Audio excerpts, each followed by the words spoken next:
Hello everyone and welcome into historic Bosse Field once again as the Otters finally return home after a 6-game road stretch. You're listening to the Papa John's pregame show. Papa John's is the official sponsor of the Otters pregame and postgame shows, available every game night, 20 minutes before and 10 minutes after each Otters game on the Otters Digital Network, the Home Team Network, and on 96.9 WYIR. I'm Riley Angel alongside Lucas Macklin. A lot of baseball being played the last week that was not here at Bosse Field. They went 2-4 during that road stretch. What can you tell us about those 6 games that we weren't able to see? Yeah, first starting off with the Joliet series, got off to a really hot start. Won the first game 13-10. The offense got off to a really hot start, and then the last 2 games they just couldn't really get too much done. They lost the second game 11-4, and then in game 3, Braden Scott went on the mound, quality start. Otters with a 3-1 lead late, but gave it up with 1 run in the 7th and 2 in the 8th. And it was kind of the way the road series went, because then they went to Gateway, and they had another quality start from Parker Brahms. The offense came through, especially with 7 runs in the 6th inning, capped off by a J.J. Cruz 3-run home run, and they won that game 12-8. Some theatrics that happened in the 9th inning. A couple of coaches in Mindom getting tossed, but other than that, it still was a really good win. And then Game 2, another really close game. Keenan Taylor with a late home run in the 8th to tie it before giving up a run in the 8th, and the Otters couldn't come through in the 9th. And then in Game 3, a 1-1 tie pretty much throughout the entire game. Go to the 9th inning and give up that late run on the error from Alex Valdez. And the Otters are coming off 4 straight quality starts, and they went 1-3 in those games. That is something that is really, if you had said that at the beginning of the road series, they had 4 quality starts in a row, you'd think, okay, at least 2-2, if not 3-1 or 4-0, because the way these bats have been hitting, 4 quality starts, and you're looking really good. But unfortunately, for the Otters, they just didn't hit well enough in these situations, and they came out on the wrong end of most of those games. Now coming into this homestand, it's Florence first and then Mississippi coming into town. But man, this Florence series, boy, is it huge right now for this Evansville team. Both of these teams sitting in 3rd and 4th in the division. Evansville in 3rd at 18-23, 5.5 games back. Florence 17-24, 6.5 games back. Just separated by that 1 measly game. And with how close we are to the All-Star break and how close we are to the halfway point of the year, you really think the winner of this series, if you can just stay in that 3rd place spot, you really have a chance to get into a playoff position going into the second half of the year. Yeah, and the way that Joliet's been playing baseball right now, it's going to be really tough to even get a second wild card spot. So you really want to be in spot to push for your division, and really the common theme is, or at least the belief is, you want to be at least within 5 games going into the All-Star break. If you can be within 5 or so games, you will have a shot to make a push late in the season. But right now, both these teams are on the edge of that, and a big series coming in with Washington and Lake Erie both playing really well. They are playing some tough opponents, both of those teams, but still, you really want to get some big wins here. And the way Evansville's been playing at home and the way Florence is playing on the road, it seems like it should favor Evansville going into tonight's matchup. Just a reminder, the last time these 2 teams played, Florence took 2 of those 3, 10-4 in the first game, 11-9 in the 3rd game, went to Florence.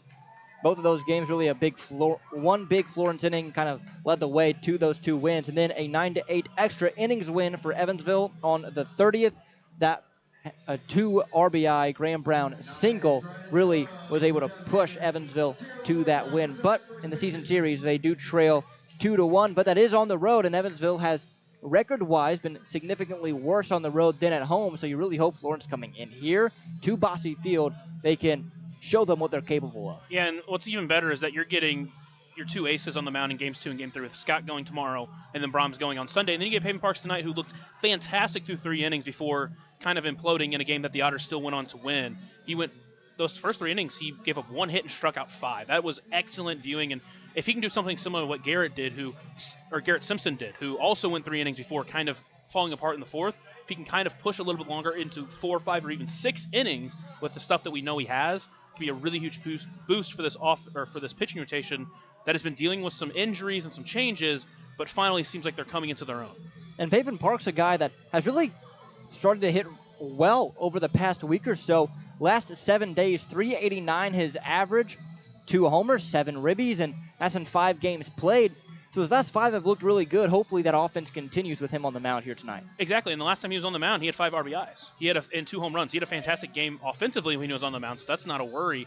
And again, it's just kind of the thing we've been saying is that he's been taking such good at-bats. He's been willing to draw walks and wait for his pitches, and it has definitely shown with the way he's been hitting the ball.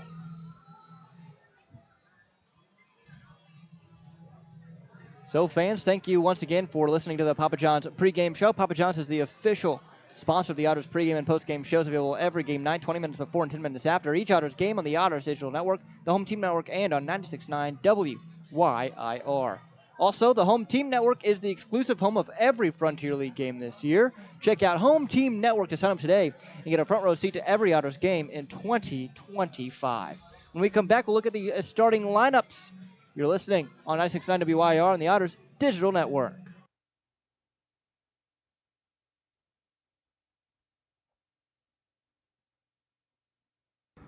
Maintaining our independence becomes more and more vital as we age. Swerka and More can help you navigate this important journey by answering your questions and connecting you to free and unbiased community resources and support services.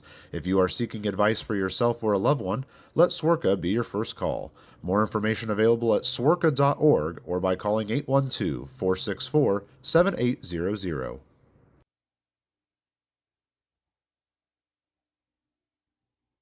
Originally opening in 2004, Jacobs Village has been a home for adults with disabilities, giving these great residents a wonderful opportunity to live life just like you and me. Jacobs Village mission is to continue building a safe, walkable neighborhood community where people with disabilities and older adults can find meaningful relationships, affordable and accessible housing, and activities to keep their bodies and minds engaged. We can't wait to have Jacobs Village at the ballpark on July 3rd for our annual Red, White, and Blue Night. More information on this great community partner is available at jacobsvillage.org. Right now in Vanderburgh County, over 800 children are in the child welfare system waiting for someone to be their voice, and you could be that voice by becoming a court-appointed special advocate, a CASA volunteer. Donating just a few hours a month of your time can change a child's life forever. Vanderburgh County CASA invites you to join them. Stand up, speak out, be for the child, be a CASA. For more information, visit vandcasa.com. That's VAND-CASA.com. Ballet Indiana is made up of local ballet professionals, dedicated parents, and community members in order to provide unique and life-enriching experiences for hundreds of young dancers, while carrying out their mission to inspire a lifelong appreciation for dance for both our dancers and the Evansville community. More information on Ballet Indiana and information about their upcoming performances is available at balletindiana.org.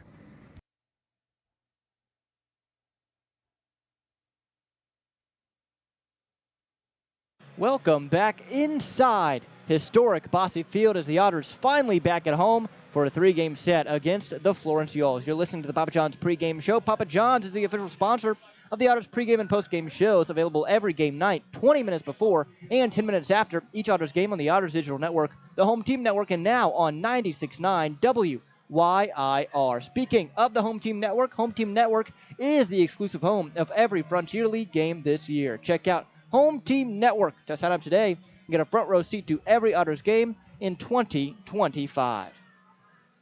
I'm Riley Angel alongside my partner Lucas Macklin. Thank you so much for spending your Friday night here with us. Evansville coming off a road stand where they went 2-4, but they showed sparks. Yeah, and honestly, when you look at how they've been on the road prior, it is a little bit of an improvement, but it's honestly also more the same because now it's 4 straight road series where they've gotten to a game 3 where they had a rubber match, but they just couldn't take it. In the last 3 series, they've won game 1 of the series and then lost the next 2. It's something that they're really going to look to try to break as we get into July, where they're on the road for most of the month. Only 3 home series during that stretch with 5 happening on the road. So you're really going to try to fix that, especially as we head into the All-Star break and you start really getting to the playoff push mode, and you're already 5.5 back in the division. So you really want to start trying to make up some games here starting this weekend, obviously, against Florence, and then next week against Mississippi before going on the road again. We talked about it a little bit before. Florence just a game back of Evansville in 4th place. Evansville in 3rd, 5.5 back. Florence 6.5 back. Florence 17-24. Evansville 18-23. Let's take a look at both starting lineups. First, with the visiting Florence Yulls, leading off and playing second base is Tyler Shaneyfelt. He is a left-handed hitter. TJ Reeves, right fielder, batting second. Hank Zeisler, the first baseman, batting third. Cleaning it up, Anthony Brocato. But boy, he has been good even though he's only played 4 games for them. He is DHing. Zade Richardson, the catcher, batting 5th. Left fielder Brendan Bobo batting 6th. Shortstop Michael Ballard is batting 7th. Batting 8th, third baseman Hector Nieves. And batting 9th, the center fielder Heladio Moreno. On the mound for the Yawls is Eli Majic. For Evansville, it is as follows. Leading off, Dennis Pierce coming off of a concussion. He is playing third base tonight. Batting second, playing second base is Graham Brown. At the first base position, batting third, David Mindham. JT Benson cleaning it up. He is batting fourth in center field. Batting fifth in right field, LJ Jones. Pitching and DHing Paven Parks tonight. He is batting sixth. Keenan Taylor, the left fielder, batting seventh. Logan Brown catching, batting eighth. And rounding it out, shortstop J.J. Cruz. But Dennis Pierce back in the lineup after battling a bit of a concussion on the road. Yeah, and he had such a great series against Joliet. He was coming off a week against Washington where he was elite as well over the last 7 days when he has played, which obviously is just the series against Joliet. He went 7 for 10. He has a 700 batting average, a home run, 3 ribbies. A huge get back for this Evansville offense. Then now, top to bottom, you have guys that have hit the ball extremely well at different points in the year or all year. So it's a great, player to get back, and you still have some really good players off the bench as well. So getting Dennis Pierce back at the top of the lineup, setting the table for everyone else is obviously huge for this Otters lineup. For the Yawls, they had a pretty big acquisition in Anthony Brocato, who has been very good. Hopefully the Evansville pitching staff can stifle him. But in his first 4 games played, a 13.24 OPS, a homer, 5 ribbies. He's been good, but hopefully that kind of tones down a bit here at Bosse Field. Yeah, and hopefully you just think it's something, first series gets off to a hot start, and now, Evansville can hopefully try to figure him out as the year goes on. Saw something similar with Jose Contreras back with Joliet. He had come in really hot, and he played really well in that series, so hopefully you can slow down this batter as well. Obviously, just slow down this entire team because Florence has been very good offensively. That's been their magic when it comes to winning baseball games, is their offense. Now for the Yawls, it is a left-handed starter in Eli Majic. Good thing for Evansville, they're over 500 against lefties who start 7-6 whenever a left-handed hander starts. But Eli Majic, he's been okay so far this year, but the last time he pitched was all the way back when Evansville was in Florence, Kentucky. Yeah, that was his last start. Did come against Evansville. Been used more of a relief area since then, but he is a guy that hopefully Evansville can get to. And again, they've been pretty good against lefties this year. In that start, he went 5 innings, gave up 1 run earned, struck out 5, walked 1. So hopefully Evansville can do a little bit of a better job getting to him. In his last appearance against Washington, he gave up 10 runs in a 4 and a third inning. So hopefully Evansville can come out strong and get to him early, and if they can, that will be a huge start for them in this series. Paven Parks on the mound for Evansville, went 3+, struck out 5, looked really good through those first 3 innings, but couldn't get an out in the 4th. Yeah, that was a fantastic start for him. And again, as I mentioned earlier, with the way Garrett Simpson kind of did very similar when he was in Joliet, pitched a really good first 3 innings, then kind of fell away in the 4th inning and unraveled on him there. And we saw even with Anthony Patterson in Gateway, he had a really good bounce-back start. Hopefully we see something similar from Paven Parks, where, again, if we see the Paven Parks that he pitched in the first 3 innings, he looked unhittable. It just came in the 4th inning when he was going through the second time through the lineup when they started to figure him out. So hopefully this time he can step in and shut them down and go a little bit longer, give a little bit more length to this Otters team. So, starting lineups being announced by Zane Clodfelter. After that, it is the national anthem. Thank you so much for listening to the Papa John's pregame show. Papa John's, again, is the official sponsor of the Otters pregame and postgame shows, available every game night, 20 minutes before and 10 minutes after each Otters game on the Otters Digital Network, the home team network, and on 96.9 WYIR. When we come back, we'll talk more about Paven Parks on the mound and our first pitch. You're listening on 96.9 WYIR on the Otters Digital Network. The center fielder, number 9, JT Benson. Batting fifth, the right fielder, number 20, LJ Jones. Batting sixth, the pitcher and designated hitter, number 11, Paven Parks. Batting seventh, the left fielder, number 12, Keenan Taylor. Batting eighth and catching, number 28, Logan Brown. Batting ninth, the shortstop, number 17, J.J. Cruz. And once again, pitching for the Evansville Otters, right-handed pitcher, number 11, Paven Parks.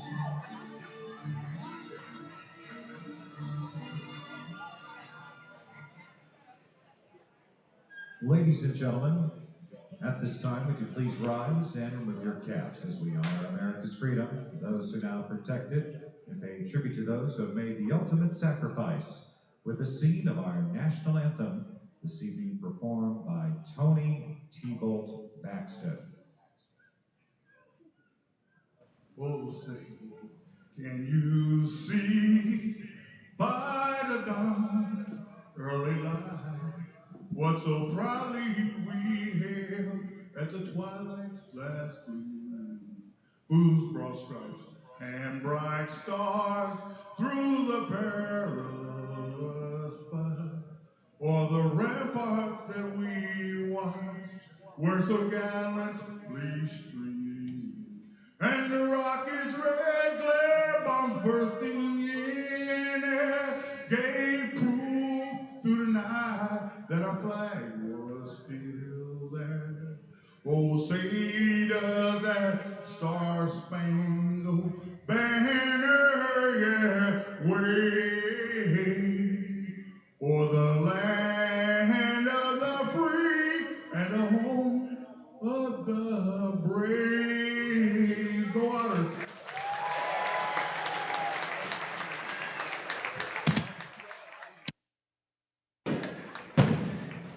National anthem just concluding, and some fireworks going off here on this Friday night, a hot, humid, muggy night here in Evansville, Indiana at historic Bosse Field. 91 degrees Fahrenheit will be the game time temp tonight. Wind 10 miles per hour, shifting between going out to dead center and a crosswind from right to left. Pavin Parks on the bump here tonight for Evansville. Boy, he couldn't have drawn a worst night to pitch. We saw a night like this last week or the week before where it was hot and the wind was blowing out and it seemed like everything was going out of the ballpark. Hopefully that same thing doesn't happen to Pavin here tonight. Yeah, and what we saw from him early in that game against Joliet, he did a good job getting people to whiff. He didn't get a lot of contact on him at all, and hopefully he can do something similar today. The way we saw Simpson really get deep into the game was get weak contact, so maybe he pushed a little bit more towards that as well. It's going to be interesting to see what he does here in his second start and see how he tries to maybe go a little bit longer, or at least try to mix up his stuff a little bit more as he gets through not just the one time through the order, but the second time through the order as well. As a reminder, fans, this has been so long since we've been here at Bosse Field. 325 down the lines, 400 to dead center field. The defense behind Parks will be Keenan Taylor in left, JT Benson in center, LJ Jones in right, Dennis Pierce at third, JJ Cruz at shortstop, Graham Brown at second base, David Mendham over at first, and catching Logan Brown. That pitcher-catcher battery is sponsored by the Answer Auto Repair East. Find your battery needs at the Answer Auto Repair East, located at 2319 North Green River Road, or call at 812-475-9000. Pavin Parks facing Tyler Schoenfeld to begin this one. The left-handed hitter awaits the first pitch from Pavin Parks. In there for a strike, 0-1. Again, hot, humid as it has been throughout the Midwest. And really the Northeast as well here in the States. The 0-1 pitch. Places down a bunt, but pulls back and takes ball one, 1-1. Evansville, their home whites. Blue letters, blue numbers, a white front on the cap, blue back, blue bill. 1-1 pitch. Taken for a strike on the outer half, 1-2. Florence, gray pants, but a baby blue jersey that looks oh so fine. White letters, red trim. 1-2 the count. Here it is from Pavin as he begins the wind and fires. Bender outside, 2-2. Sun is peeking out. The shadows about 3/4 of the way to the mound. Everywhere else, quite sunny. 2-2 pitch, top one, no score. Here it is. Swung on, fouled right back. Count stays at 2-2. Schoenfeld on the year, 282 the average, 11 driven in, 715 the OPS. He's drawn 12 walks as well. Left-handed hitter awaits the 2-2. Swung on, high chopper, shallow short. Charging in on it is Cruz. Takes it on a bad hop. Throw across, not in time, and it got out of Mendham's glove as well. So that'll most likely be scored a hit for Schoenfeld, a hard-fought one, but a hit nonetheless. Yeah, and with a lot of players, you're able to wait on the bounce. But with Shaney Felt and his speed, would have been better for J.J. Cruz there, who played really good defense at second, short, and third throughout the road trip to charge it more and make that push. Shaney Felt just straight up beat that one with that high chopper. And now he's at first base, just finished up his career with Northern Kentucky, and in a senior season, he went 34 for 35 in stolen base attempts. So far this year is 4 for 6 in that category. As Minda messing with his glove over at first base.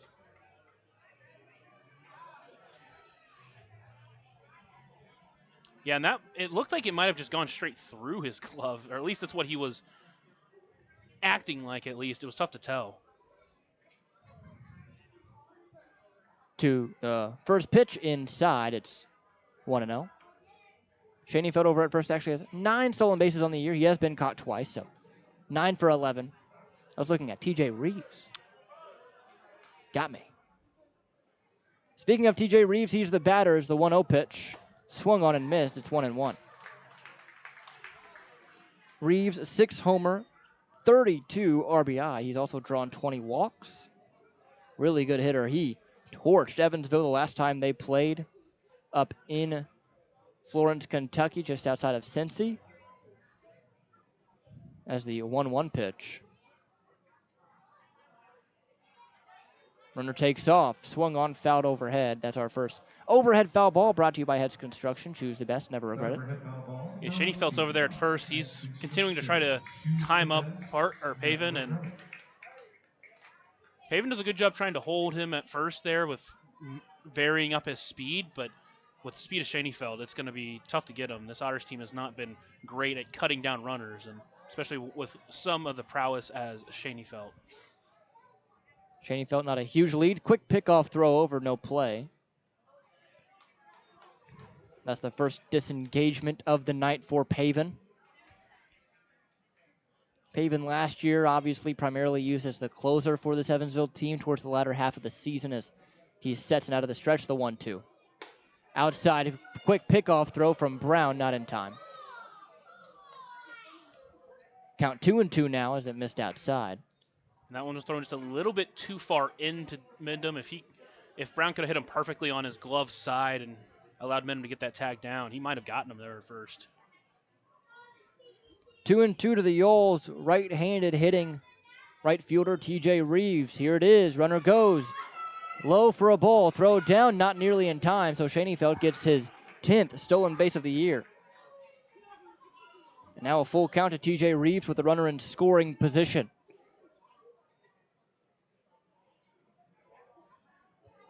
Home plate umpire tonight is Dario Rivero. Over at first, Gabriel Alfonso, and at third, Tyler Melhop. Payoff pitch. Misses low, ball 4. So the first 2 runners reach on a soft single and then a free pass. So 2 runners on for now Hank Zeisler. Batting third at first base, 13, Hank Zeisler. Boy, Zeisler's bat is scary. 10 homers, 38 RBI, 299 average. He's walked nearly 30 times at 29. So not only a power bat, but has the patience to take his walks when they're given to him. First pitch he sees. In there for a strike, 0-1.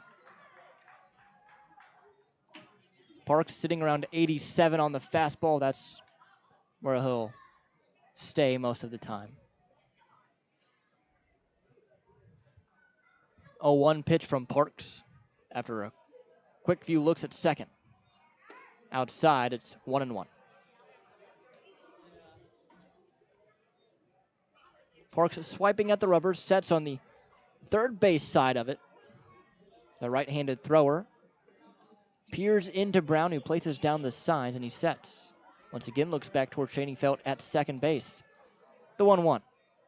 Bender misses high and away. It's 2-1.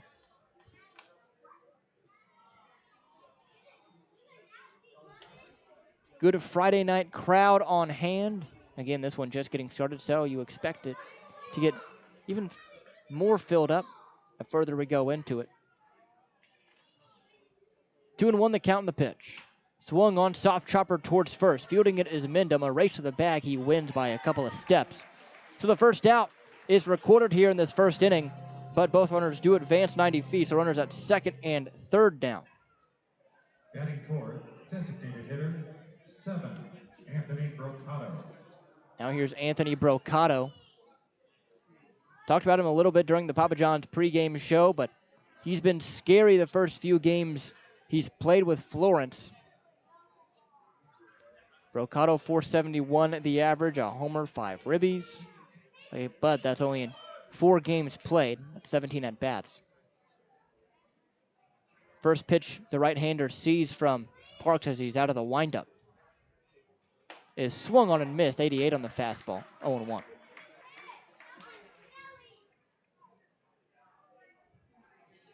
Despite the heat, beautiful night here at Bosse Field. The only thing you could ask for is maybe 10 miles per hour colder at the 0-1 pitch. Misses just inside, 1-1. But I mean, this is what we ask for in January when it's 22 degrees outside and snow on the ground. So I guess we can't complain too much. The 1-1 pitch. That's outside, 2-1. Now, if you're up in northeast area, New York, where you expect it to be, you know, mid-80s during the summer and you're having 100-degree temps, then you can complain a little bit. 2-1 pitch. Up and in, 3 balls, 1 strike. It's been mostly the fastball this first inning for Pavin. He's fallen behind now to Brocato, 3-1. Looking to not load the bases with just 1 away. And the pitch. Swung on, broken bat up the middle, sneaks through for a base hit. 1 run is in. Here comes the second. Benson, no throw in. It's cut off by Cruz, and it's 2-0 Florence. Not often that you're upset with a broken bat, but that was still 87 off the bat, and it looked like any other single. That's a very strong man over there at first now.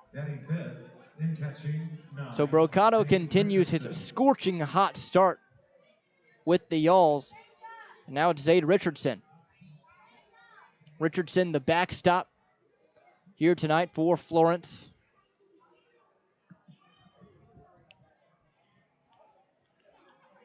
Another right-handed hitter. And the pitch. Checked his swing, didn't go around, and I guess it missed inside. 1-0. Yeah, when Logan Brown didn't initially check down there because he thought it was a strike. They eventually did check down, and first base umpire Gabriel Alfonso said he didn't go. Pickoff throw, not in time. 2-0 Florence, top 1, just 1 away. 1-0 the count to Richardson, who has a matching baby blue bat to match the jersey and the batting gloves. The 1-0. Misses, I guess, high. 2-0. Another well-placed pitch. Just not giving that part of the zone right now. So Parks quickly behind, 2 balls, no strikes. Out of the stretch, here it is. Swung on and missed, tied him up. 2-1.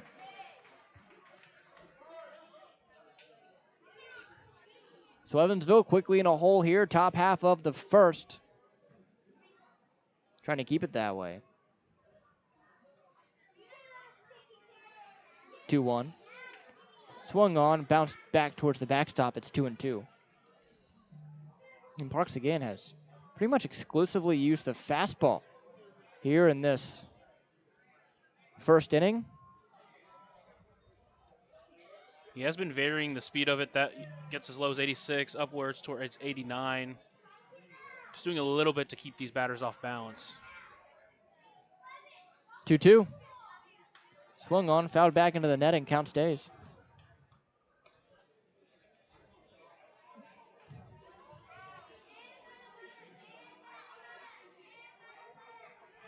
For Evansville, the first time around against Florence, it was kind of the opposite. They'd take an early lead and then give it away late. 2-2 pitch here from Parks as he sets and fires. Swung on, grounded hard to short, fielded by Cruz, flipped to second for 1, turn from Brown in time to David Mindham for a double play. So A Hoosier Lottery double play into the top half of the first. We go to the bottom half, 2-0 Florence on 96.9 WIR on the Otters Digital Network. Maintaining our independence becomes more and more vital as we age. Swerka and More can help you navigate this important journey by answering your questions and connecting you to free and unbiased community resources and support services. If you are seeking advice for yourself or a loved one, let Swerka be your first call. More information available at swerka.org or by calling 812-464-7800.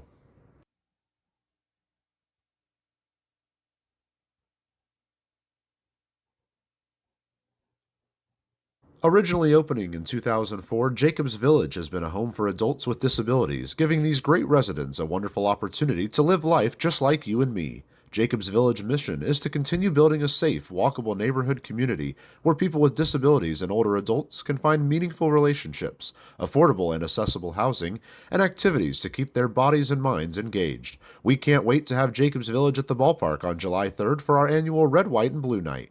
More information on this great community partner is available at jacobsvillage.org.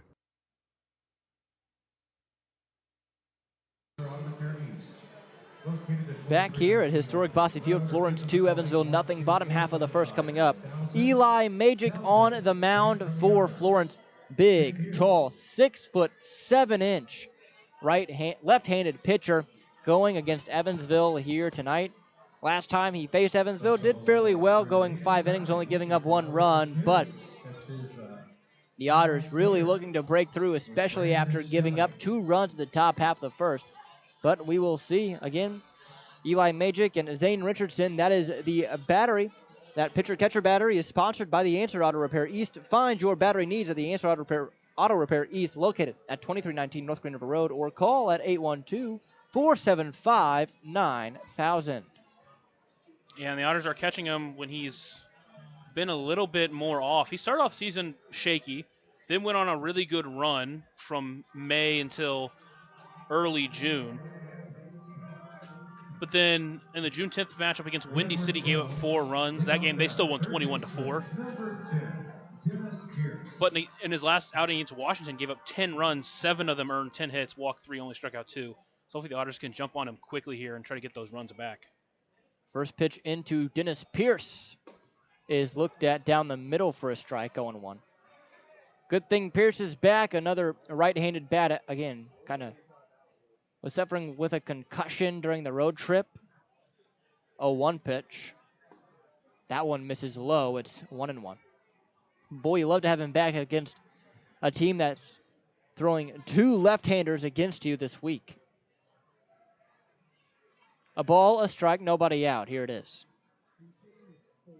Swung on, hard grounder up the middle for a base hit. Dennis Pierce continues to scorch the baseball. Leadoff single for him. Got a low fastball and just drilled it on the ground. A 108 mile per hour exit velo. That's a great start for this Evansville offense.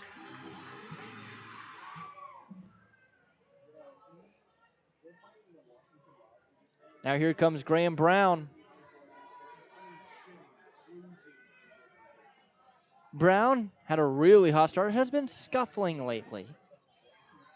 First pitch he sees, squares around, but quickly pulls back as it's up and away. Count 1-0. Yeah, in the series against Joliet, he just had some bad luck. Hit the ball hard a ton. 4 or 5 times sent it either to the track or near the track. Just couldn't find the holes. Did a little bit better against Gateway. Was able to find holes more, draw some more walks. But, man, against Joliet, he just was filled with bad luck. Count 1-1 now after he fouls that one straight back. The average has dipped below 300, but the on-base still perfect at 361. OPS 879, 7 homers, 13 doubles. 1-1 pitch, never mind. Pickoff throw to first, no play.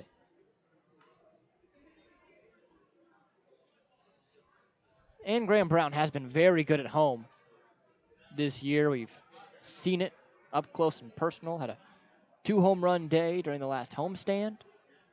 1-1. Inside 2-1.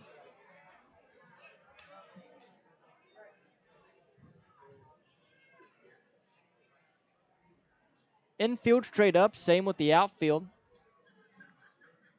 Magic left-hander looks towards Pearson out of the stretch, the 2-1. Swung on, line drive. It's going to split the gap in right center field. It rolls all the way up against the wall. Dennis Pierce hustling. He's going to be sent home. The relay in, no play. Evansville gets a run back. It's 2-1.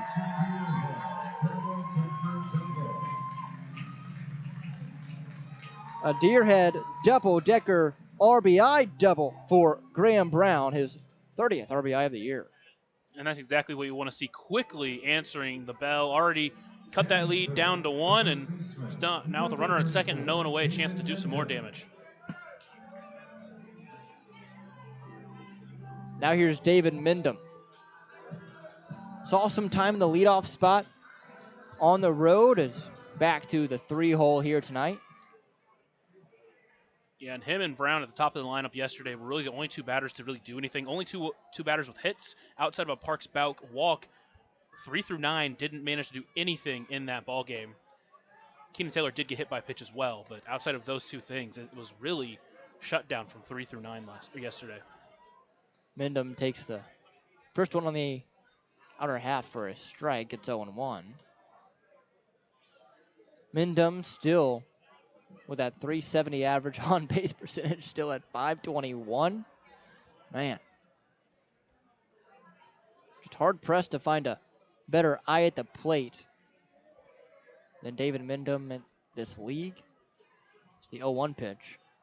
It is outside. It's 1-1.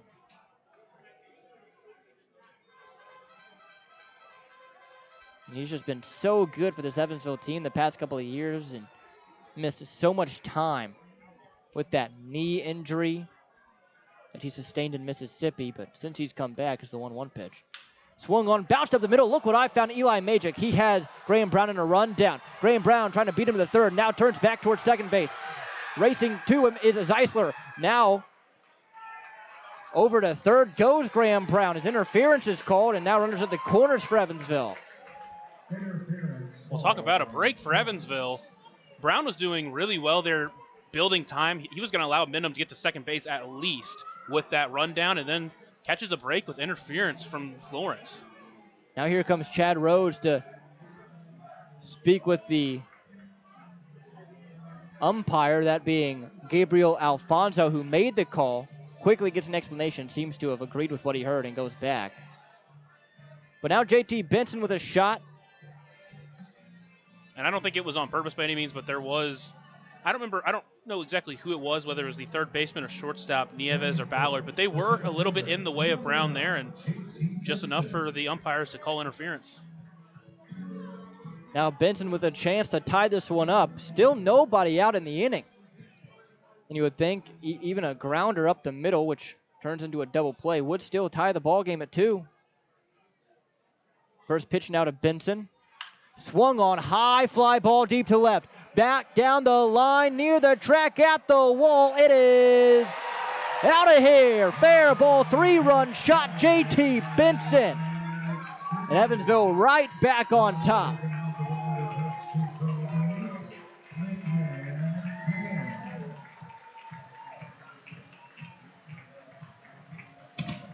The only question was if it was going to stay fair, and it absolutely did down the left field line. JT Benson, his 6th homer of the year, make it 4-2 Evansville. First pitch fastball in and low and turned on it. 102 off the bat, a 45-degree exit angle. Not sure how far it went because TrackMan didn't track it, but man, that was a long home run. Now here's LJ Jones. First pitch he sees. Bender high. It's 1-0. So after a 2-0 deficit in that first, still nobody out here in this inning. They've already scored 4. The pitch. It's low, 2-0.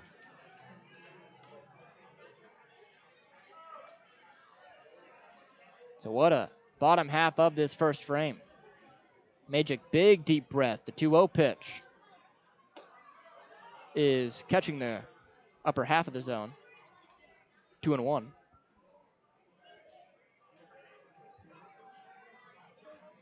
LJ has been good. Hit his first homer just a couple of weeks ago, now has 3 on the year.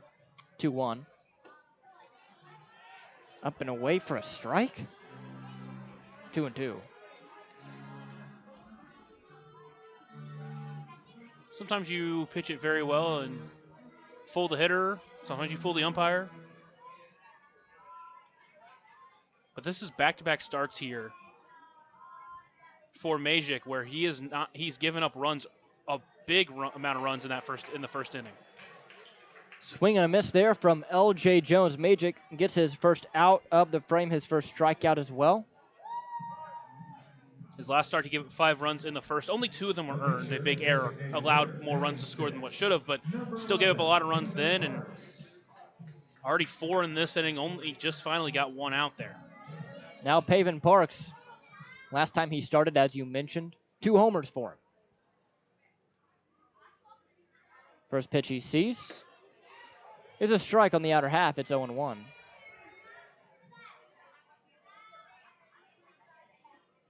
Four to 2 Evansville, bottom half of the first inning. Just 1 away still. 0-1 pitch. Checked his swing, did Pavin, but it was in the zone anyway, 0-2.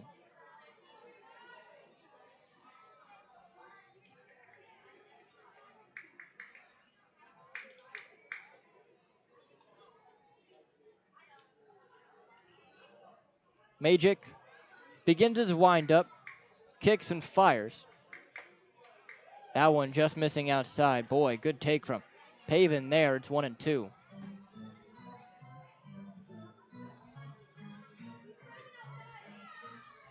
So maybe today is going to be another one of those nights that we saw earlier this month as the 1-2 pitch. Down and away, 2-2. Against Washington, where, boy, those first 4 innings felt like the game was going to go on for 7 hours, but a lot of scoring. And that one as well, Evansville did eventually come out on top. 2-2 pitch. Swung on Lace, just past the diving glove of Schoenfeld into right field. That's a 1-out single for Pavin Parks. Boy, it's good to see his bat get going after the struggles he had to start the year. And that one was laced right there again. Just maintains having good at-bats, swinging well, and being able to put good wood on the ball. And, man, struggling here for Majic in this first inning. Here comes their pitching coach. So he's going to have a conversation with Majic. There is no one up in their pen, so this will not be a change, as it's Kent Kleiman out to the mound to talk to Majic. Boy, in a rough first inning for him. I mean, Florence, they scored 2 runs. They're really feeling good heading into the bottom half of this first, but boy, this Evansville offense here at home, they strike and they can strike quickly, and that's exactly what they did. It feels like whenever they get to start the series, I don't know what it is, but man, they come in with fire. This is now 3 straight series where they have come out scorching offensively in game number 1. Now here's Keenan Taylor, arguably the hottest hitter on this team, arguably the best hitter on this team all year. 8 homers, 30 RBI, and OPS over 1,000 at 1,043. First pitch that he sees from Majic. It's called a strike on the up and away corner, 0-1.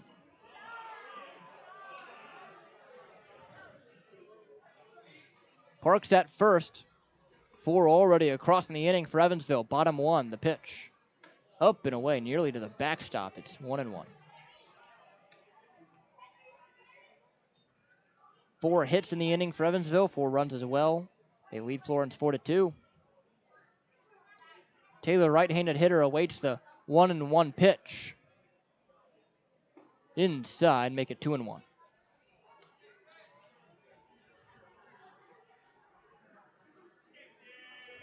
Taylor has primarily been a left fielder or DH this year for Evansville.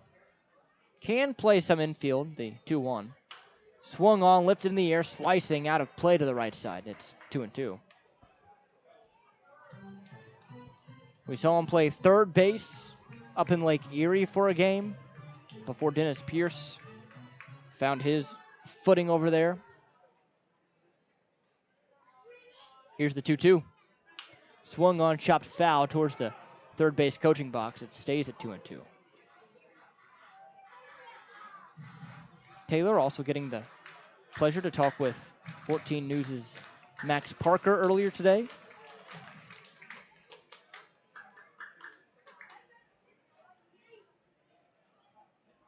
Awaits the 2-2 pitch from the lefty and Magic. Runner goes up and away for a ball. Throw down from Richardson, not in time, as just getting in there under the tag was Paven Parks with a foot first slide. And that's not the first time Paven's done that. He's done that quite a bit where he's slid in feet first and done a good job at avoiding the tag.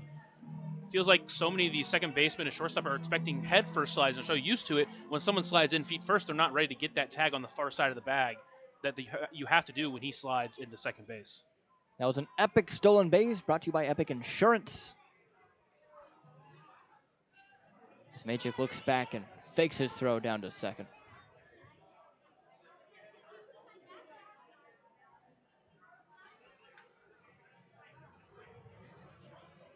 Three and two. The pitch. Swung on, line drive, base hit into left center field. Hustling around third is Parks. He's going to score easily. Keenan Taylor with another RBI knock, make it 5-2 Evansville.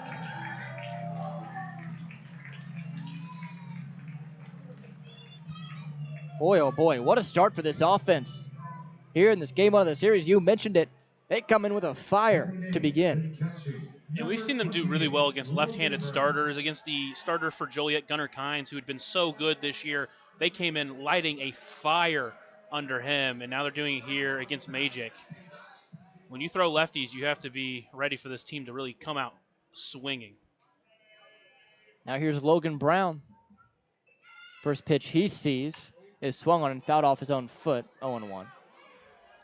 Getting a slight pull shift, nothing towards the third base side, but shortstop and Ballard playing pretty much up the middle, and Shaney felt slightly more towards the right side of where the usual second base position is.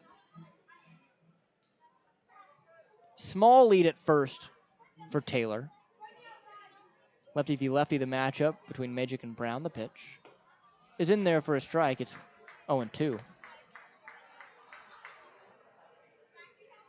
Evansville, if they don't ground into a double play, will bat around in this inning.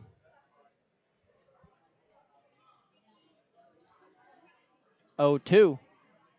Swung on, fought off foul the opposite way. Down the left side, it stays 0-2. Boy, this is pretty much a worst-case scenario for a starting pitcher. Something like this, a long first inning. Not only a long first inning, but giving up a crooked number. The 0-2. Up and in, 1-2. But with the way that rosters are constructed and so much season to go, got to kind of have to leave him out there to dry. Save the bullpen, the 1-2. Swung on and missed for strike three. Second strikeout for the second out of the inning for Magic, and it brings up J.J. Cruz. Batting ninth, the shortstop, number 17, J.J. Cruz. Cruz, the ninth batter to come to the plate.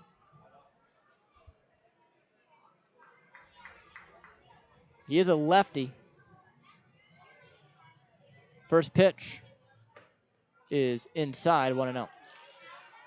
We saw really a power stroke from Cruz really last week coming into the start of this week.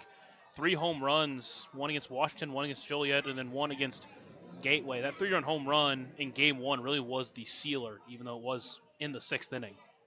1-0 pitch smash through the first base coaching box and near the bullpen. It's 1-1.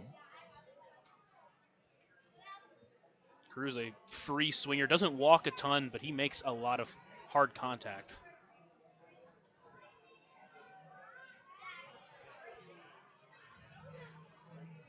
One. Swung on, fouled right back into the backstop. It's 1-2. Boy, Magic would really like to get out of this inning here. I think the thing about Cruz that is very nice is that he plays a very consistent defense, whether you put him at second, short, or third. We saw him play third base, and he turned a double play pretty much by himself, taking the ball, tagging third, and throwing it over to first. So it's a very nice aspect of J.J. Cruz in this lineup. 1-2. Swung on and missed. Strike 3. So Magic gets all 3 outs via the punchy, but he gives up 5 runs on 5 hits. 1 left on for Evansville. They lead it 5-2 after 1. You're listening to 969 WIR on the Otters Digital Network. Right now in Vanderburgh County, over 800 children are in the child welfare system waiting for someone to be their voice, and you could be that voice by becoming a court-appointed special advocate, a CASA volunteer. Donating just a few hours a month of your time can change a child's life forever. Vanderburgh County CASA invites you to join them. Stand up, speak out, be for the child, be a CASA. For more information, visit vandcasa.com. That's VAND-CASA.com. Ballet Indiana is made up of local ballet professionals, dedicated parents, and community members in order to provide unique and life-enriching experiences for hundreds of young dancers, while carrying out their mission to inspire a lifelong appreciation for dance for both our dancers and the Evansville community. More information on Ballet Indiana and information about their upcoming performances is available at balletindiana.org.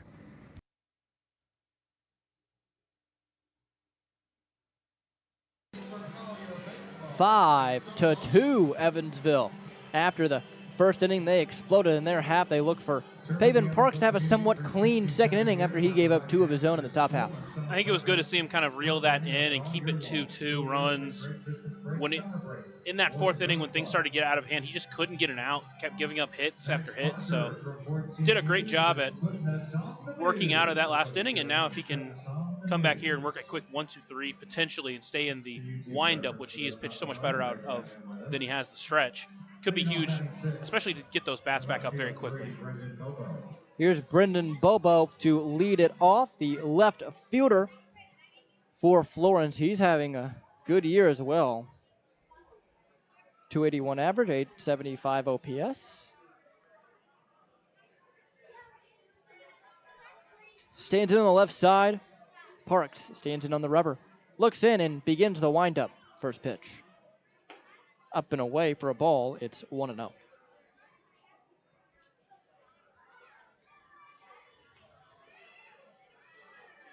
Parks rocks into it again. Here it comes.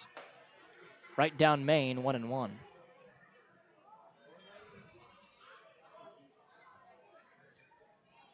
Parks likes to work quickly, stay in that rhythm, especially when he's out of the windup. Here it is.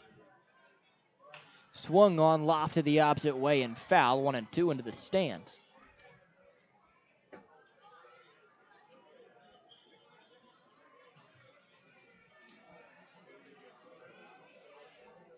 Otters again, just a game up on Florence in 3rd place here in the Central Division. And this entire league, it's been competitive as the 1-2 pitch. Bounced it. Just about 3 feet in front of the plate, 2-2.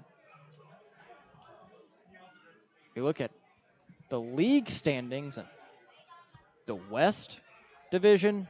Boy, those top 3 are competitive. Schaumburg, Grizzlies, and Slammers just 2 games apart. As here's the 2-2. Swung on, fouled off his own foot, did Bobo, and Scott's going to stay at 2-2. The Atlantic Conference, I mean, that's more of a conference of 2 teams. Quebec and Sussex County both running away with their divisions. Quebec, 8 games up on 2nd place Tri-City. As now the 2-2 from Pavin. Swung on and missed. Strike 3 first. German American Bank strikeout for him. He now faces Michael Ballard as he blew it by him on the 90-mile-per-hour fastball. Yeah, reared back on that one and threw it very well. Yeah, you mentioned Joliet, man. They've been heating up, hitting their stride. Now they're playing Windy City with Washington taking on Schaumburg, and you have Gateway taking on Lake Erie. Some really big matchups, and Joliet had a chance to take advantage of that. First pitch to Ballard. Squares around a bunt, places it down well down the 3rd baseline. Charging is Pierce, waits for it, and it finally rolls foul. About 75% down the 3rd base line. If we're still in those turf fields, that thing stays fair 10 times out of 10, but thankfully here at Bossy Field, it played to Evansville and it rolled foul. You mentioned some of the big matchups this week. in the Frontier League. Gateway Lake Erie, another huge one, especially for Evansville. Yeah, we're hoping that Gateway and Schaumburg do really well this weekend, and Joliet's hoping that they don't do well this weekend. Pretty much. The 0-1 in there, 0-2. Even Tri-City Sussex County, I mean, that can be a big one, especially for playoff implications for Tri-City in the Atlantic.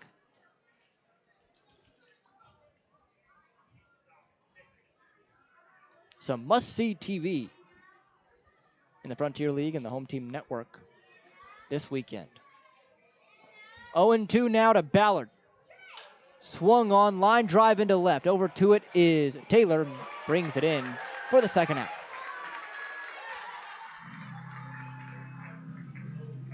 So 2 quick outs here, and this top half of the second brings up Hector Nieves. Nieves, 5 homers, 19 RBI, but the average has been low this year, 212. Left-handed hitter.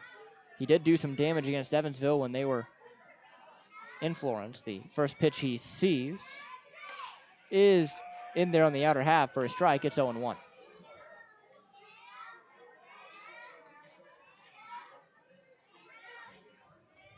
No balls, a strike, 2 outs. The pitch. Swung on, line drive, base hit into right center field. That's going to roll all the way up to the warning track and against the wall. Hustling is Nieves. He's going to round second, heading for 3. The throw in from Graham Brown is all the way to the wall, but staying at third base will be Nieves with a 2-out triple. And great job from Pavin Parks backing up that play. Did a great job bringing it in and keeping that runner at third, because if it does get all the way to the wall, he's probably scoring. Center field, 6. Mario Moreno.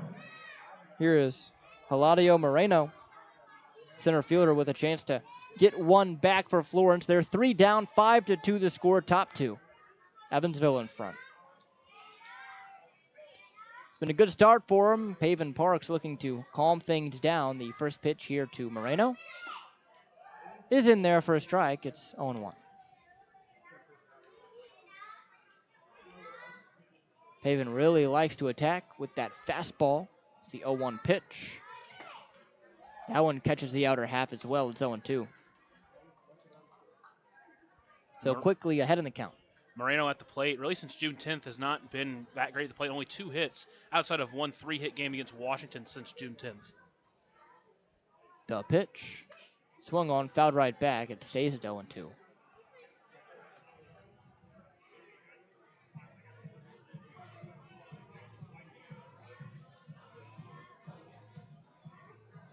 Infield straight up, same with the outfield.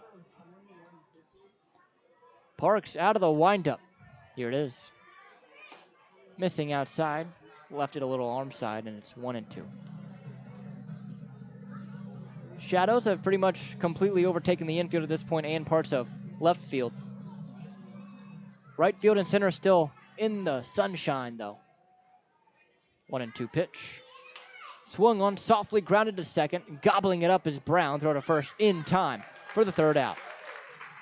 So Florence gets a 2-out triple but can't do anything with it. They leave 1 and don't score 1. We go to the bottom half of 2. 5-2 Evansville on 96.9 WYR and the Otters Digital Network.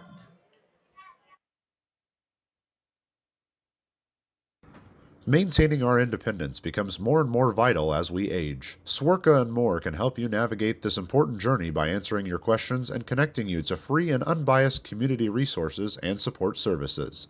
If you are seeking advice for yourself or a loved one, let Swerka be your first call. More information available at swerka.org or by calling 812-464-7800. Originally opening in 2004, Jacobs Village has been a home for adults with disabilities, giving these great residents a wonderful opportunity to live life just like you and me. Jacobs Village mission is to continue building a safe, walkable neighborhood community where people with disabilities and older adults can find meaningful relationships, affordable and accessible housing, and activities to keep their bodies and minds engaged. We can't wait to have Jacobs Village at the ballpark on July 3rd for our annual Red, White, and Blue Night. More information on this great community partner is available at jacobsvillage.org.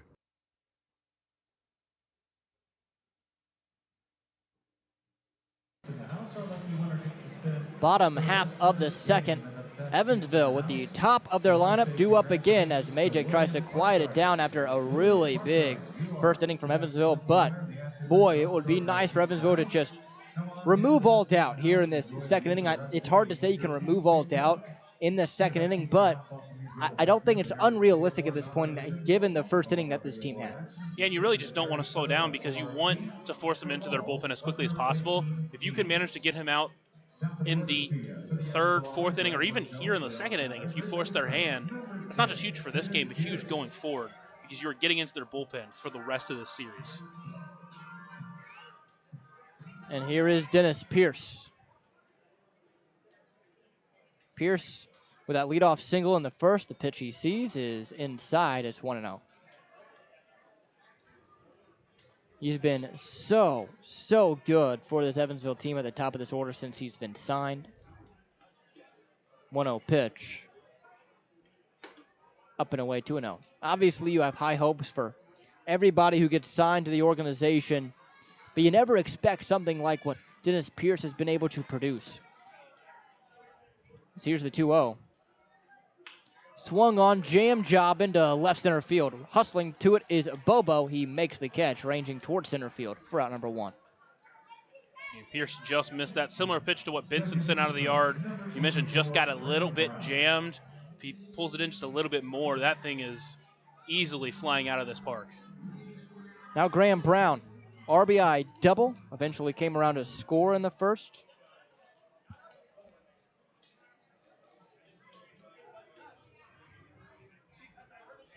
Brown has been so good here at Bosse Field this year. As first pitch, strike on the inner half, it's 0-1.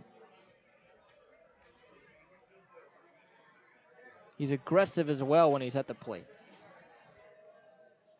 Here's the 0-1. Swung on and missed, it's 0-2. Went to the changeup below the knees, and Brown went fishing. He resets after time is called. Now stands back in on the right side. Majik begins the wind and the 0-2. Bounced it, 1-2. Try to go to the same pitch there, but Brown did a good job picking up on it and leaving it in the dirt. Majik sets, hands belt high. The 1-2. Called strike 3, backdoor breaker. Throws Graham Brown, and that is already the 4th strikeout for Eli Majik, despite giving up 5 runs in that first inning. And now here's David Mindom strolling himself to the plate.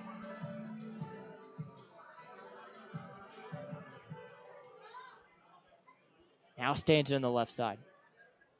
He reached on an interference call in the first inning. The pitch is high. It's 1-0. How was that scored? I'm just now thinking about that, since it wasn't interference on him. Well, I was thinking maybe an error, but then no error popped up on the scoreboard, and we didn't hear anything. It was ruled a fielder's choice, which would have made sense because he went to second to get Brown. That one bends in there for a strike, 1-1. That does make sense now that you say that, yeah. I mean, baseball's such a weird game. I really can't say I've seen that live before, that sort of play.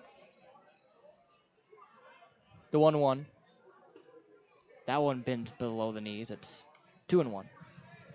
It's an interesting sport. I feel like you can see something new every single day, no matter how long you've been doing this.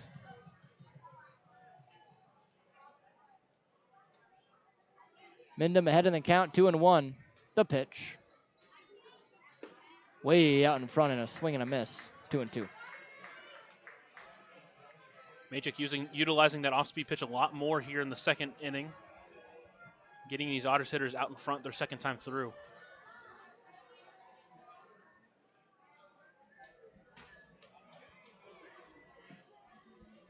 Deuces wild, 2 balls, 2 strikes, 2 outs, bottom of the second inning. The pitch.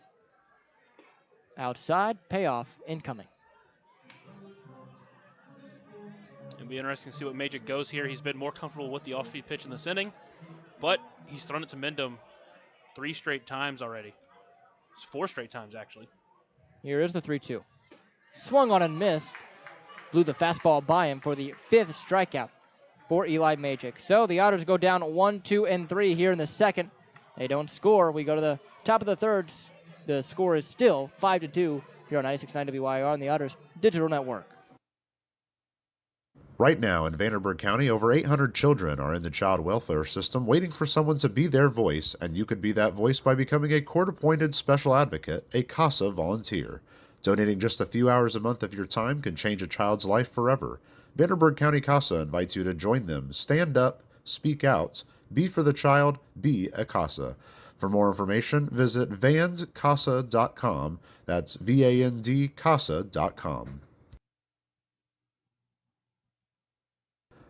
Ballet Indiana is made up of local ballet professionals, dedicated parents, and community members in order to provide unique and life-enriching experiences for hundreds of young dancers, while carrying out their mission to inspire a lifelong appreciation for dance for both our dancers and the Evansville community. More information on Ballet Indiana and information about their upcoming performances is available at balletindiana.org.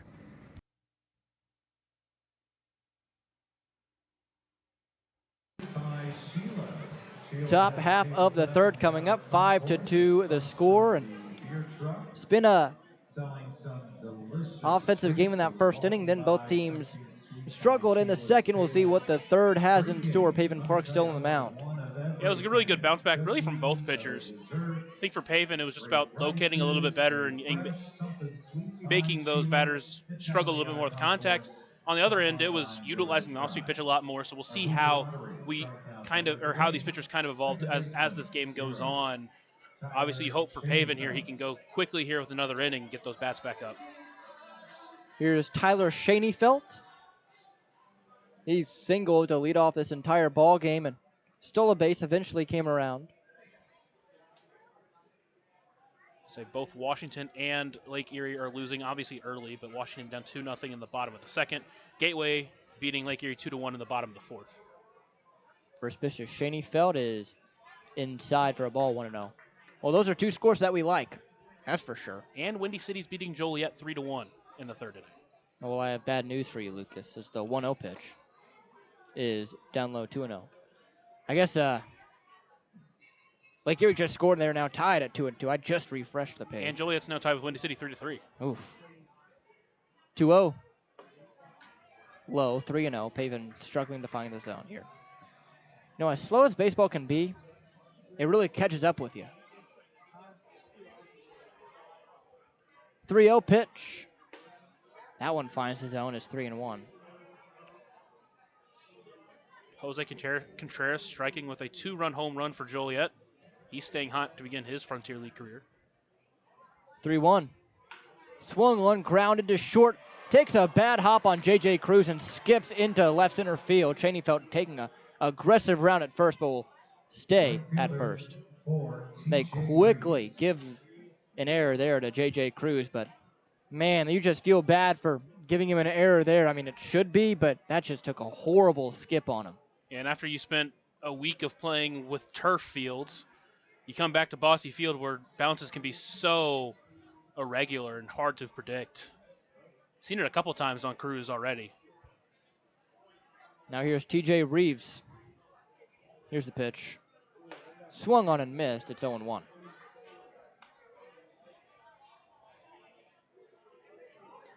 Just so tough to see. I feel like Cruz has taken a lot of those bad hops this year, especially here at home. But man. Pickoff throw, no play. So definitely paying a lot of attention over at first to Schoenfeld, as is needed, given his track record on the base paths.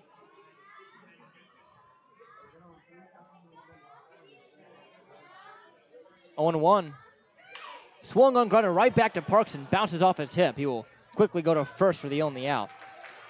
Schoenfeld advances to second. Parks seems okay, and it'll be a 1-3. First baseman. Yeah, he'll try to walk that one off. That was directly to his hip, and now we'll have the trainer come out as well as Max Peterson just to make sure he's okay.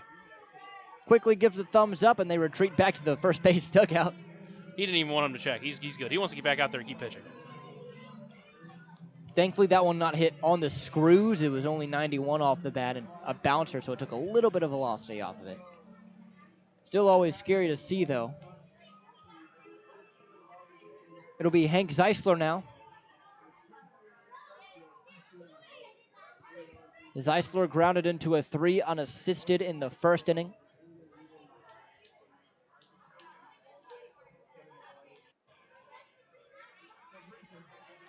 And the pitch.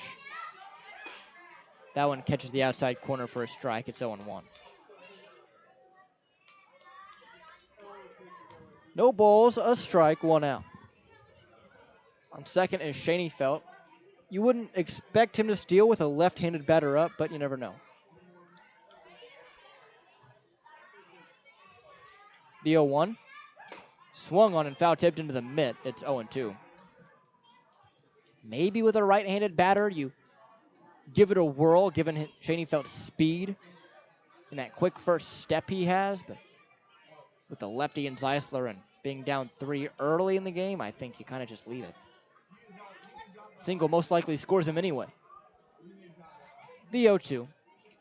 Outside 1-2.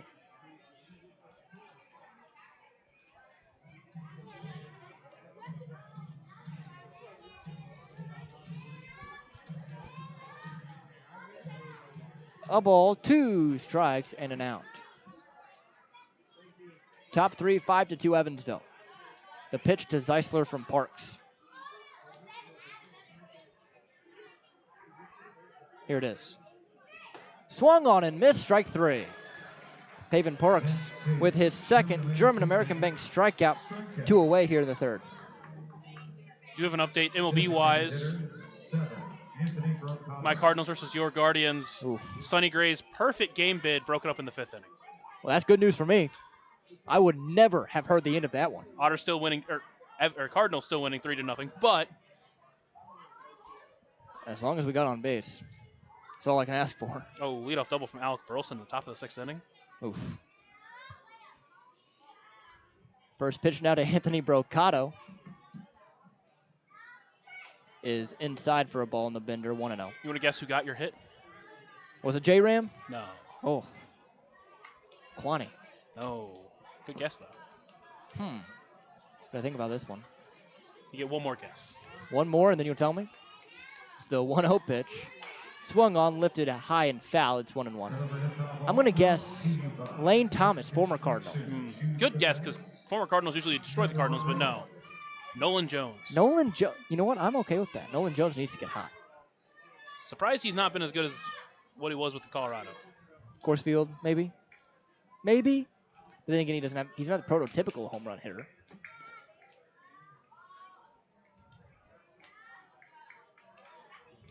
The 1-1. Swung on and missed. It's 1-2. Big series for both those teams, though, as Cardinals trying to get a little bit closer to the first place Cubs, and Guards just fighting to get to the All-Star break within the playoff picture. The Cardinals were 2.5 back on the Cubs with 2 games left in that series against the Cubs, but a couple of bad losses for them in the last 2 games of that series. Called strike, 3.5. Paven Parks sends 2 in a row down via the puncher. He has 3 German-American Bank strikeouts and strands a runner at second base. 5-2 Evansville on 96.9 WIR and the Otters Digital Network. Maintaining our independence becomes more and more vital as we age. Swerka and More can help you navigate this important journey by answering your questions and connecting you to free and unbiased community resources and support services. If you are seeking advice for yourself or a loved one, let Swerka be your first call. More information available at swerka.org or by calling 812-464-7800. Originally opening in 2004, Jacobs Village has been a home for adults with disabilities, giving these great residents a wonderful opportunity to live life just like you and me.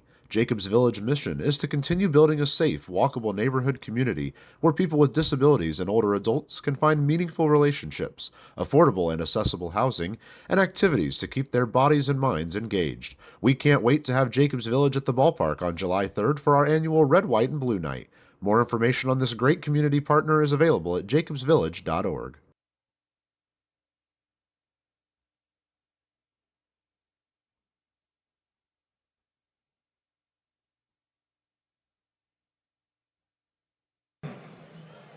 Back here at historic Bossy Field, it'll still be Eli Majic on the bump after he had a really nice bounce back in that second inning, despite giving up 5 runs in the first. But Evansville would really like to score some more here in this third inning and grow this lead a little bit. We've seen in the past that 3 runs isn't a huge lead in this league.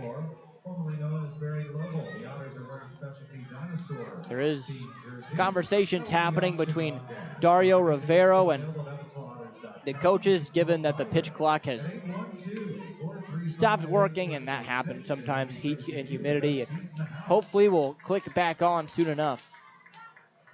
But we shall see. Center fielder, number 9, J.T. Benson. Here's J.T. Benson to lead it off. A homer, a 3-run homer at that, in the first inning to really put the Otters out in front. And that was really the catalyst for that big first frame. First pitch he sees in his second at-bat is taken low. It's a ball and no strikes.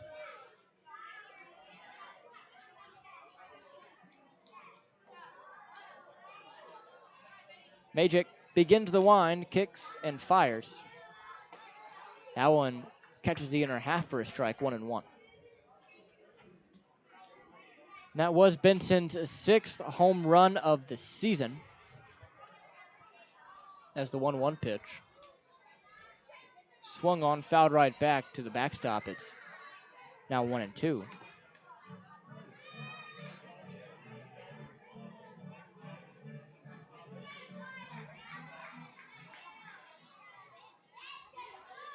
A ball, 2 strikes. Majic agrees with Richardson. Rocks into the wind, and here it is. A little high, 2-2. Benson, another one of those guys that just has been so good for Evansville. Former Louisville Cardinal. Louisville only about 2 hours away as the 2-2 is taken for strike 3. Another strikeout from Majic, 3rd strikeout in a row, and he now has 6 total. Yeah, it's that off-speed pitch that he mixes up with his changeup as well that they think he's going to drop a little bit more. There's a couple pitches one that comes in at 81 miles per hour that doesn't really drop all that much, and another one that comes in at 80 that drops a lot more, and he's done a good job mixing up between those 2 pitches. L.J. Jones takes the first pitch for a strike, 0-1. Something else for L.J. Jones? Happy birthday. June 27th. L.J. Jones celebrating his B-Day, the 0-1. Swung on and missed, 0-2. Now 26 years of age. I'm going to talk about a guy who's been really heating up over the month of June, man. He has been on fire. Really broke it loose with that home run against Washington. Now he has 3 on the year after hitting 1 against Joliet as well. Quickly behind in the count, 0-2, and here's the pitch. Swung on and missed, and boy, Majic is dealing right now. 7 strikeouts through 2 2/3 after that 5-run first. Designated hitter, number 11, Haven Park. And this is really what you wanted to avoid, allowing a pitcher getting into rhythm. And the Otters have struggled to keep up with how he's adjusted, and they got to try to adjust themselves, because if he can keep dealing, keep this 3-run lead where it's at, it again still within striking distance when a lead is only at 3.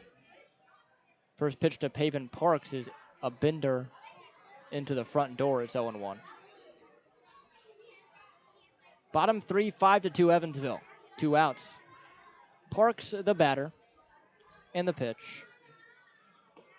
That one's taken on the outer half for a ball. It's 1-1.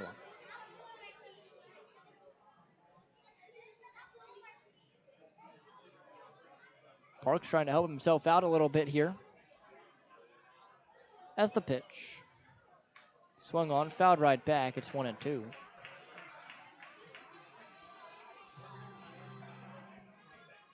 After that first inning, we thought maybe a lot of offense incoming, but the past inning and a half has been quiet. Both pitchers seemingly settling in a tad.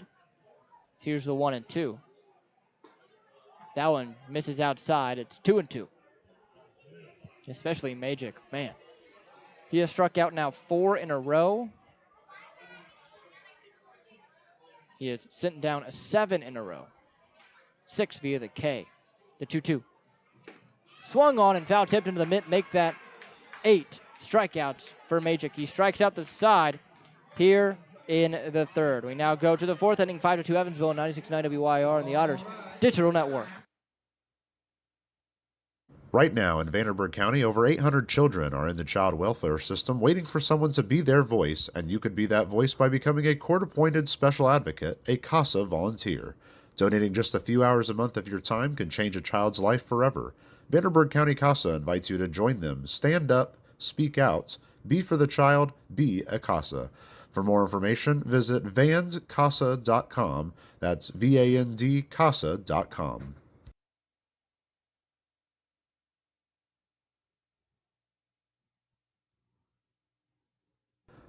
Ballet Indiana is made up of local ballet professionals, dedicated parents, and community members in order to provide unique and life-enriching experiences for hundreds of young dancers, while carrying out their mission to inspire a lifelong appreciation for dance for both our dancers and the Evansville community. More information on Ballet Indiana and information about their upcoming performances is available at balletindiana.org. Maintaining our independence becomes more and more vital as we age. Swerka and More can help you navigate this important journey by answering your questions and connecting you to free and unbiased community resources and support services. If you are seeking advice for yourself or a loved one, let Swerka be your first call. More information available at swerka.org or by calling 812-464-7800.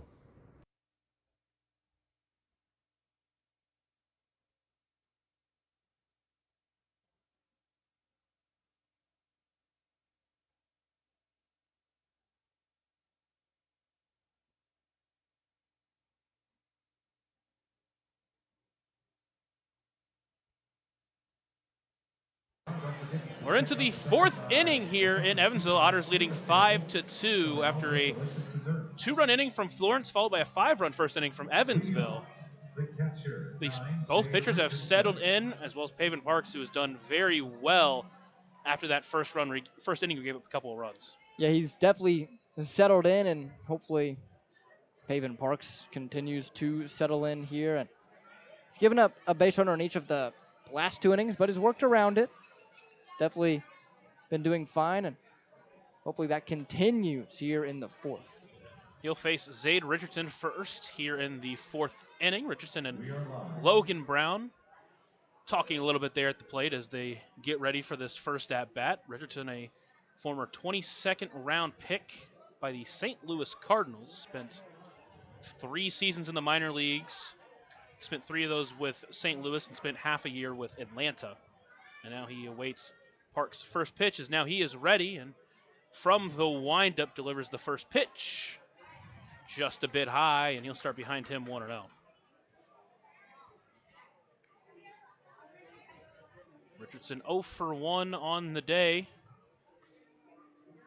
1-0. Hard hit in the left center field. That one's going to get down and cut off by Taylor, and it will be a leadoff base hit for Florence. The third time in 4 innings where they've gotten the lead runner on. Yeah, and that one just a mid-80s fastball right down the heart of the plate. And these professional hitters, especially second time through the order, second time seeing you, they're probably not going to miss that. And didn't hit it the hardest, but still a hard hit ball. A sinking line drive into left field for a knock. Next is the left fielder Brendan Bobo, also 0 for 1, now with a runner on base. Tries to get back in this game. Evansville leading 5-2, top of the fourth inning. First pitch swinging, pops it up overhead, and it will be an overhead foul ball. Brought to you by Heads Construction. Choose the best, never regret it. Choose the best, never regret it. Bobo entering with a .281 batting average.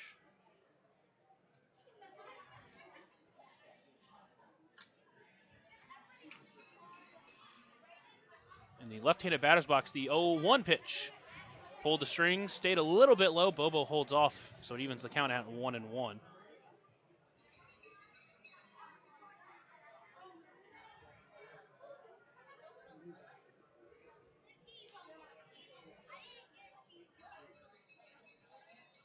1-1 pitch. Another off-speed pitch, stays low. Now it's a 2-1 count. That runner at first, Zayd Richardson. Paven trying to keep this Otters 3-run lead here in the 4th inning. Up against Brendan Bobo. Played his last season of college ball with Loyola. 2-1 swinging. It gets off the catcher's glove, Logan Brown, but doesn't go far enough to allow Richardson to advance. So now the count evens up at 2-2. His senior season, Bobo with 12 home runs in 51 games. Also played 51 games of summer ball where he had 13 home runs with the Wisconsin Rapids back in 23. He's got a 2-2 count. Parks is set from the stretch. He'll deliver. That one runs outside. Count runs full. As now he'll have to go after Bobo here to keep a runner out of scoring position.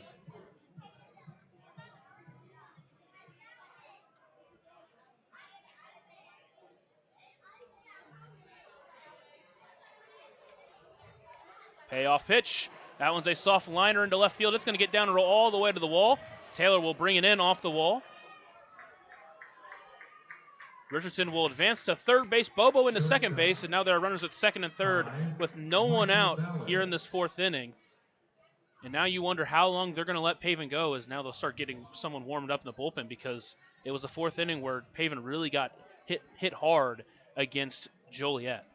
And with the offense not being able to muster much in the last 2 innings and really get shut down after that 5th inning, I don't think the leash is going to be very long for Paven. Especially given that you really want to keep this game where it is, especially the way Magic has been able to settle down. Next is Michael Ballard into the right-handed batter's box. He's got 2 runners on. He represents the tying run at the plate. First pitch from the windup runs low, and he's behind another batter 1-0. Ballard entering with a .357 on-base percentage. Just 4 games for the Y'alls this year. 1-0. Gets back in the zone, evens the count at 1-1. Just caught the bottom corner of the zone. Just finished up his senior season at Louisiana Tech. Rated .281 batting average, 8 home runs, 14 doubles. Now here with Florence. The 1-1 pitch. Threw it into him, he jammed him, but that one's going to go just foul, and now Ballard behind 1-2. Defense playing at normal depth, willing to allow a run to score in order to get an out.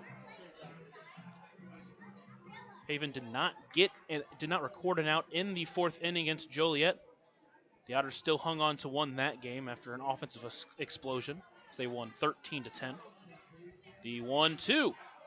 Chopper towards first. Mendham is going to think about going home, then he'll just take the ball to first. Both runners will advance, including a run scoring. So Florence cuts into the lead now 5-3, but Evansville still leads. Man, for a second there, I thought Mendham was going to try and cut him down at the plate. And boy, I'm glad he decided to take that one for himself and go to first, because that's the smart play. You're still up in this ball game, and the tying run is now at the plate instead of on the bases. And he's not playing in, so it would have been a very tough play to make. Now the infield does come in with 1 away. Hector Nieves into the left-handed batter's box. Paven set the first pitch in the zone for a strike. He starts ahead 0-1 of Nieves.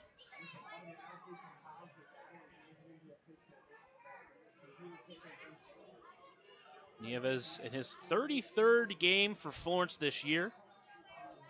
That one is chopped foul, and now the count goes to 0-2. The 21-year-old out of Puerto Rico was a 19th round draft pick in 2021 by the Houston Astros. Spent 4 seasons with them there before joining Florence this season. Started off with a .212 batting average, but does have 5 home runs, so some pop near the bottom of this lineup. He's got an 0-2 count, represents the tying run. Paven set the 0-2. Chopper, that one's going to go foul as well, and we'll do it again. And even at this point, if it's hit softly up the middle or to one of the corners, I think you still just have to take the out at first. Don't try to cut down the runner scoring. Don't try to be a hero. Parks still an 0-2 count on Nieves. He's set. Looks in. Looks over at third. Now delivers. High fly ball towards left. Taylor going to go out, then come in on it. He will bring it in for out number 2. They're going to test him. Throw into the plate. Going to be a little bit up the line and not in time, so another run will come in to score. But now 2 away and no one on. Evansville still leading 5-4 here in the top of the 4th inning. And yes, they scored, but I think that's okay. You're still leading the ball game. You still have a chance for the offense to come in here and get the job done. And the way the bullpen has been in the past at home, with Wiltsey warming up the way he's been coming out of the bullpen along relief, I think you're okay with that. He has been fantastic giving length for the Otters out of the bullpen, even as a starter, which we saw against Washington. Now it's the 9-0 hitter, Eladio Moreno. He's going to square around a bunt, try to be a little bit of slap hit, but he hits it foul, and he'll be behind 0-1. And it's really great to see he gave up a couple of hits early in this inning, but then get a couple of outs. Even though both those runners did come in to score, still he usually get a couple of outs, and now a chance to get out of this inning with minimal damage given up. The 0-1 to Moreno. Broken bat towards second base. Brown will bring it in and throw it over for out number 3. That is more lumber provided by Niehaus Lumber. Go get yours at Niehaus Lumber. And that will do it here for this top of the 4th inning. Florence does get 2, but the Otters still lead 5-4 as we head to the bottom of the 4th inning. You're listening to the Otters Digital Network. Originally opening in 2004, Jacobs Village has been a home for adults with disabilities, giving these great residents a wonderful opportunity to live life just like you and me. Jacobs Village mission is to continue building a safe, walkable neighborhood community where people with disabilities and older adults can find meaningful relationships, affordable and accessible housing, and activities to keep their bodies and minds engaged. We can't wait to have Jacobs Village at the ballpark on July 3rd for our annual Red, White, and Blue Night. More information on this great community partner is available at jacobsvillage.org. Right now in Vanderburgh County, over 800 children are in the child welfare system waiting for someone to be their voice, and you could be that voice by becoming a court-appointed special advocate, a CASA volunteer. Donating just a few hours a month of your time can change a child's life forever. Vanderburgh County CASA invites you to join them. Stand up, speak out, be for the child, be a CASA. For more information, visit vandcasa.com. That's VAND-CASA.com. Otters up to bat here in the bottom of the 4th inning. They lead 5-4. 5 runs in the first inning, but Majik has been on fire since getting out of that first inning. And I mean, 8 strikeouts. He has been dealing the past 5 batters he's faced. He has punched out. And the past 6 out of 7 he's faced, he's punched out as well. He has just been so good for this team right now, especially after giving up that crooked number in the first. And we'll see if that continues against this bottom third for the second time. Keenan Taylor up to the plate, and on the season, a 7.3 strikeout per 9 rate. During college, only an 8.4. Not a big strikeout guy, but he's been getting on a strikeouts here. So first pitch to Taylor. Takes 4 a strike. He starts behind 0-1. Video game night here at the ballpark, and let me tell you some video game numbers from Majik early in this one. Really recovered after giving up 5 runs in the first. Now Otters only a 1-run lead. The 0-1 pitch runs inside. Taylor gets out of the way, evens it up at 1-1. It's almost like you choose a difficulty that's a little too hard for you at the beginning of the game, then you change it at the midway point. Now the 1-1 pitch to Taylor. Swinging. Comes up with nothing after the fastball at 89 miles per hour got by him, and now he's behind 1-2 as he'll call time.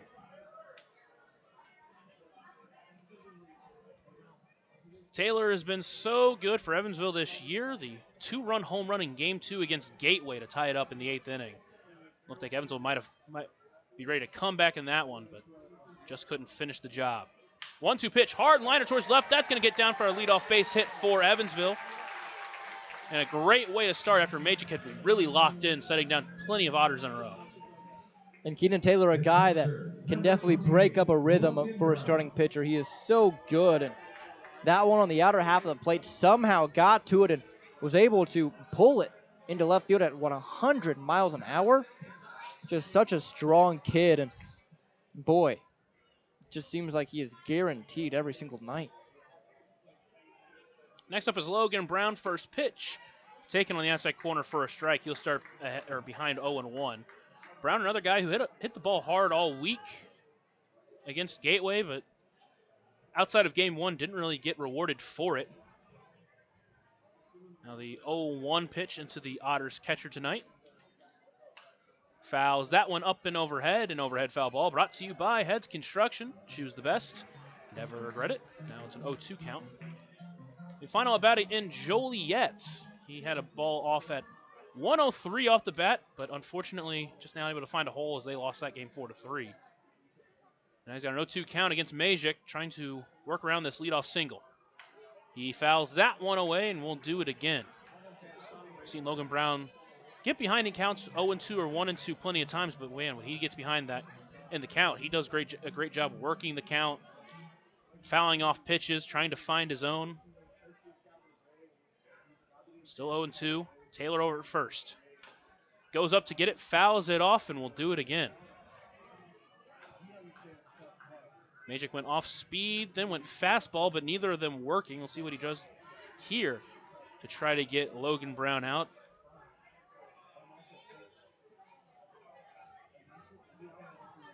Set once again, stares down Taylor at first, now comes in. The 0-2. Soft roller towards second, be brought in by Shaney Felt. Throws second for one, not any time to get over at first. Now there'll be a one away here in this inning. Taylor had to slow down a little bit to avoid the baseball, and that allowed Shaney Felt to have enough time to go get him at second. But Brown able to hustle down first base and break up the double play at least.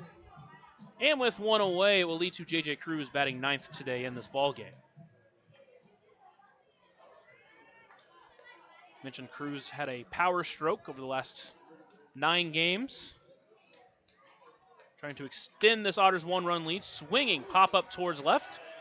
The third baseman, Nieves, is going to try to track it on the run. Will bring it into foul territory, and quickly there are 2 away here in this inning.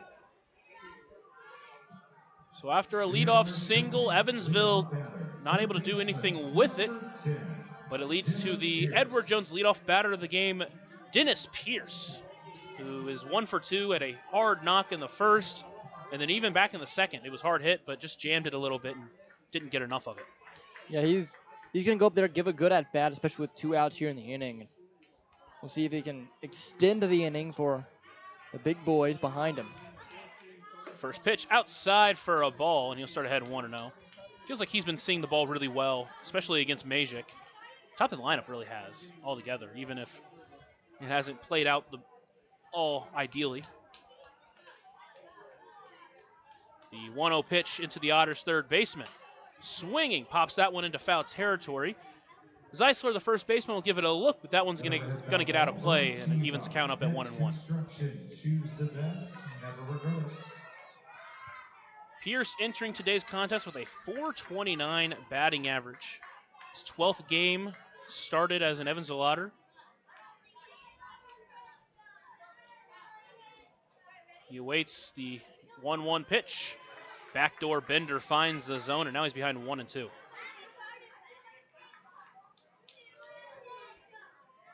just going to have to fight from behind to try to extend this 4th inning. Otters leading by 1-2 away, runner at first.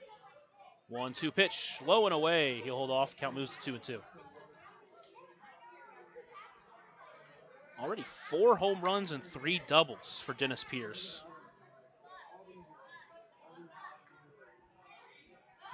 Now he's got a 2-2 count. 2-2 swinging through that one, and he'll come up empty. And another strikeout for Majic. His 9th on the ball game. We head to the 5th. Otters still leading by 1. You're listening to the Otters Digital Network and 96.9 WYIR.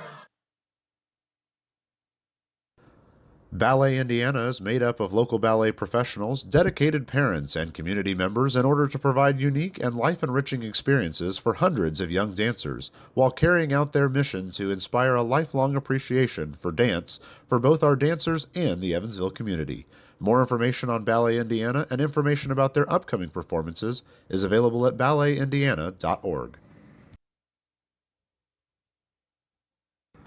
Maintaining our independence becomes more and more vital as we age. Swerka and more can help you navigate this important journey by answering your questions and connecting you to free and unbiased community resources and support services. If you are seeking advice for yourself or a loved one, let Swerka be your first call. More information available at swerka.org or by calling 812-464-7800. It's Ryan Wiltsey back on the mound, and you know what else is back? All you can eat wings and fries at Buffalo Wild Wings, Mondays through Thursdays, now including traditional wings. That's right, all the wings you can eat. With your favorite sauce, just $19.99 for boneless and $24.99 for traditional wings. So get all the heavy hitters together. Head to Buffalo Wild Wings Mondays through Thursdays for a limited time. Dine in only. Visit either Evansville locations, 5405 Pearl Drive and 715 North Green River Road for details. So Ryan Wiltsey entering the game here in the fifth inning. Wiltsey on the mound. Logan Brown behind the plate. That pitcher catcher battery is sponsored by the Answer Auto Repair East, located at 2319 North Green River Road, or call 812-475-9000. Wiltsey, his first appearance since the start back on June 19th, and in that start, he looks really good in 4 2/3 innings. Yeah, I've really liked what I've seen from him in that start. Only gave up a run, a walk, struck out 5 on 3 hits. And out of the bullpen, he's been good as well, been able to give length in a long relief spot if starters aren't able to go 5 or 6, which is really what you need. First pitch to Shaney Phelps, swinging through that one. He's ahead 0-1. Especially in a situation like this, where first game of the series, you don't want to dig deep into the bullpen the first game. You mentioned the length and 9 appearances out of the bullpen. He's gone 19 1/3 innings. Shaney Phelps squares on the bunt. That one stays high, evens the count at 1-1. Pulled the string a little bit. Shaney Phelps standing a little bit smaller in stature, so that pitch stayed high when it may have been a strike on other batters. The 1-1 laced into center field. Benson on his way to his right, and will bring it in without too much trouble for out number 1. Shaney Phelps standing at 5'7". Now with 1 away, it's TJ Reeves. A good first out there for Ryan Wiltsey. When he's on, he's tough to hit. He really is, and does a good job of mixing speeds, mixing things up. He's not going to get you a ton of strikeouts. He can strike out batters, but really more of a soft contact kind of guy. First pitch outside for a ball, and Reeves will start ahead 1-0. Wiltsey had that game back on May 21st when Brahms went out early. He pitched through 4 innings, did well against Schaumburg there. That pitch, Reeves went, and that count moves to 1-1. Not even a check down to first. Home plate umpire Dario Rivero felt confident in that one. I never understand that necessarily. Kind of always like at least giving the first base umpire a look. Well, I know my unbiased view definitely believes he went. True. Now with a 1-1 count from Wiltsey. That one just misses outside. Now the count moves to 2-1. Starting off with a lot of off-speed here to Reeves, 3 straight. Wiltsey looking into Brown. Now he's set and delivers a 2-1 pitch. Another off-speed, that one in the dirt. Now moves to 3-1. So 4 pitches here to Reeves. None of them are fastballs.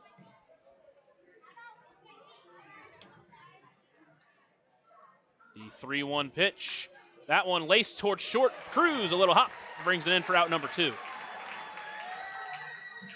That one seemed like it was maybe knuckling a bit in the air on Cruz, and last minute decided to take that little jump that you mentioned and snag it in the air for the out. Wasn't hit extremely hard, which makes you think it was knuckling a little bit on its way to shortstop. 2 outs nonetheless. So with 2 away, it's Hank Zeisler into the left-handed batter's box. Uncharacteristic 0 for 2 day for him so far. First pitch. Fastball stays a little bit low, and Zeisler will jump ahead 1-0. Zeisler in his 41st game here for Florence, his 3rd season as a Y'all. That pitch in the zone for a strike evens it up at 1-1. In 94 games last year, had 10 home runs. Already matched that through just 40 games this season. So found a power stroke. The 1-1 pitch. Bender almost ran in and hit him, but missed him, and now count moves to 2-1.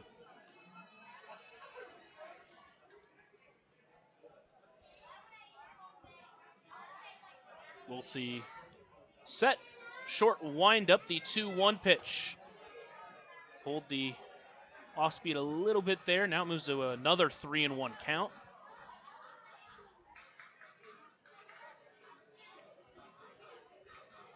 Zeisler with a 3-1 count, a very hitter-friendly count. See if he'll be looking fastball. Now the 3-1. Up and in for ball 4, so a 2-out walk to extend the inning to the designated hitter, Anthony Brocato. I don't think they were really going to give him anything crazy to hit anyway on a 3-1 count, given the way he's been swinging it. And I think you kind of got to live with that one right there. You got quick 2 outs, and is Eisler a guy that can tie it up with one swing of the bat? He's proven it through the first half of this season.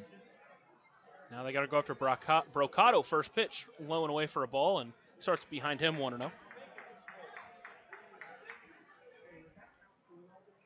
Brocato, as you mentioned, only his 5th game as a Yawl. He's been off to a hot start. The 2 RBI single back in the first inning got the scoring started. That one in the dirt. Great stop by Brown.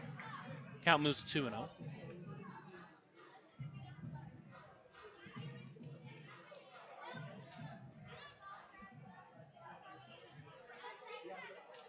The 29-year-old former player of the St. John's Red Storm takes that one for a ball, and now it's a 3-0 count.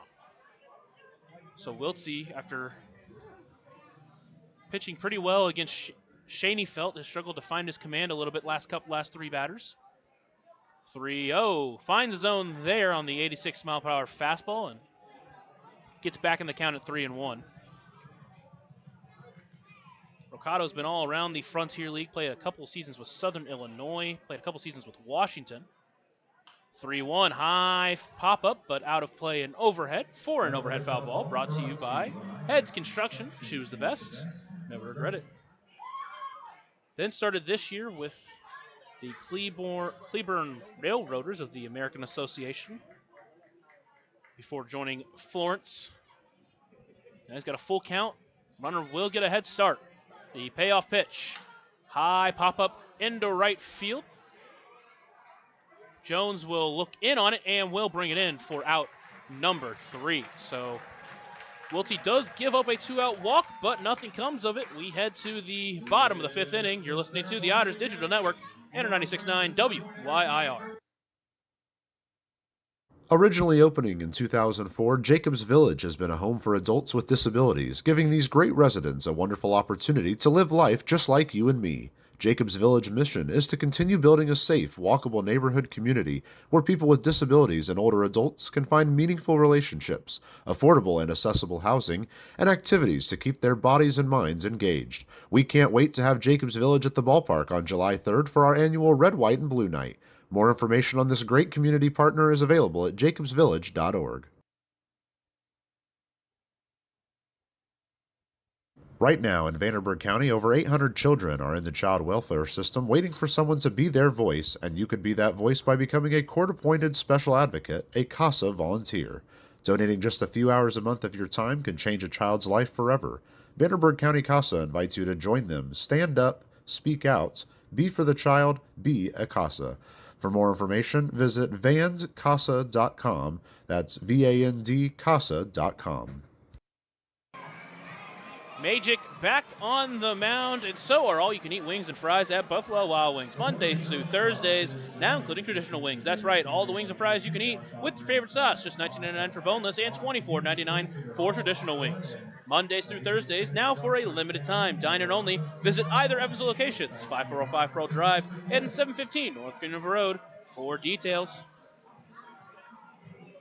So Magic has really taken the theme night tonight to heart. He is really locked in since that first inning. He's been putting up some video game-esque numbers, at least for himself, considering where he's typically been at during his career. Yeah, I mean, 9 strikeouts through 4 innings is nothing to scoff at. He has really been in control since those 5 runs scored in the first, and even the last 2 batters in the first inning, which is where he got into that groove, struck out the last 2 batters in the first and has not looked back. He's a different pitcher on the mound right now than who started this ball game. First it'll be Graham Brown to face him. First pitch, high fly ball out of play. An overhead foul ball brought to you by Heads Construction. Choose the best. Never regret it. Now with an 0-1 count. Good part of the lineup for Evansville here. Brown, Mendham, JT Benson. It's all been really good so far this year. The 0-1 pitch to Graham Brown. Pulled the string, got him out in front. Now it's an 0-2 count.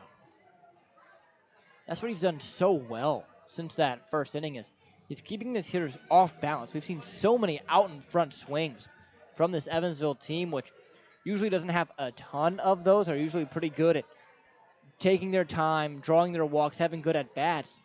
But, man, they just cannot solve the puzzle of this big lefty on the bump right now. Brown now behind 0-2 has to battle. Magic set his wind-up. The pitch, that one runs up and away, and count moves to 1-2. Brown, one of the 4 23-year-olds leading this Evansville Otters team in slugging percentage, along with Dennis Pierce, Keenan Taylor, and JT Benson. Those 4 also tops of OPS with Mendham there in the bunch. That runs out and away. Count moves to 2-2. All of them hovering around 1,000. Mendham almost exactly at 1,000. So a very young offense for Evansville, but it's been very good. Now the 2-2 pitch from Magic. Hard fly ball into left field. Jammed him a little bit as Bobo will have to barely move and bring it in for out number 1. First baseman. Just ran it in on him just a little bit more than what he was expecting, and now with 1 away, it's David Mendham. And he just missed that, and he knows it. You saw the frustration from him while he was going down the first base line. And I mean, he hits out on the barrel. That's gone, and it's 6-4. But, boy, baseball just a game of inches, really a game of centimeters sometimes. Now it's Mendham, who in his last at-bat, a rare strikeout for him. The first pitch swinging, he fouls that one off. He's behind 0-1. That one, an 89-mile-per-hour fastball inside. Only strikeout number 13 for David Mendham for this season. Also reached via the fielder's choice back in the first inning. Eventually came around to score on the JT Benson home run.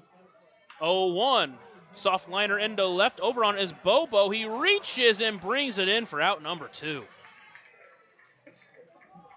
That one kept tailing away from him using the wind, but Bobo able to barely bring it in and avoid extra bases for David Mendham.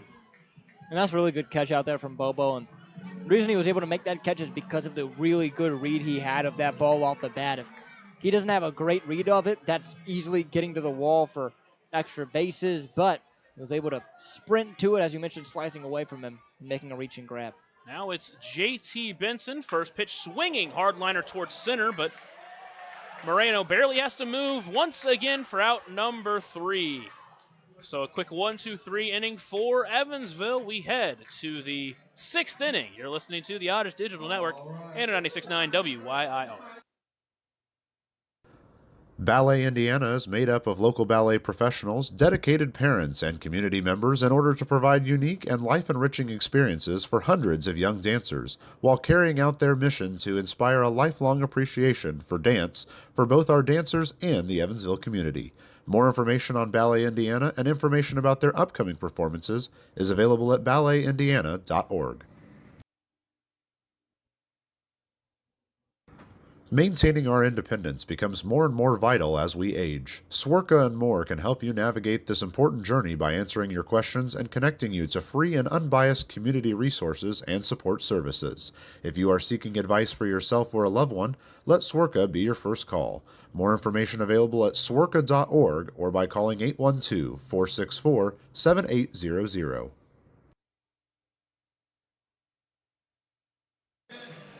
Through 5 innings, and it has suddenly turned into a pitcher's duel.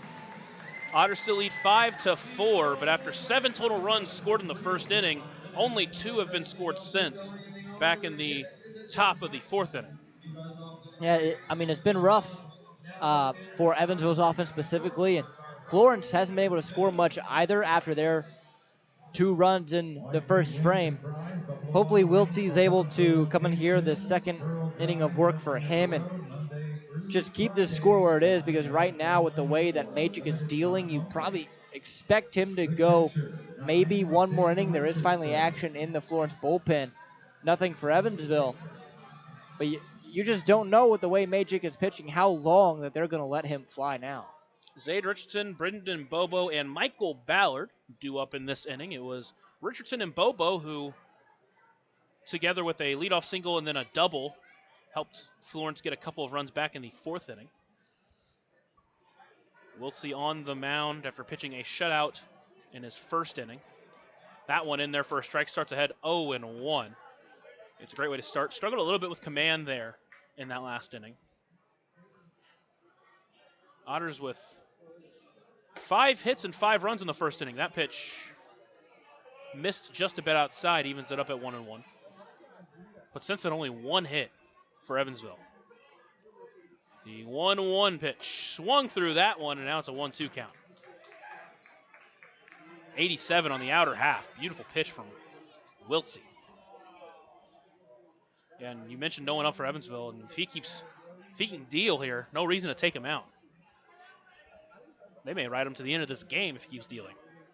The next pitch swung on a miss for strike 3, a German-American bank strikeout, first of the night for Ryan Wiltsey. And with 1 away, it will move to Brendan Bobo. And you would like him to go a lot of innings here. And this opener save that pin, especially with Scott and Brahms, the two that are going next, 2 guys you expect to go longer into the game.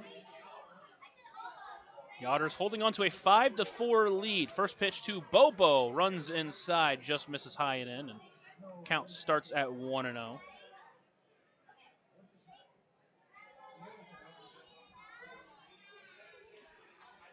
Bobo, the double that really set that 4th inning in motion, swung through that one.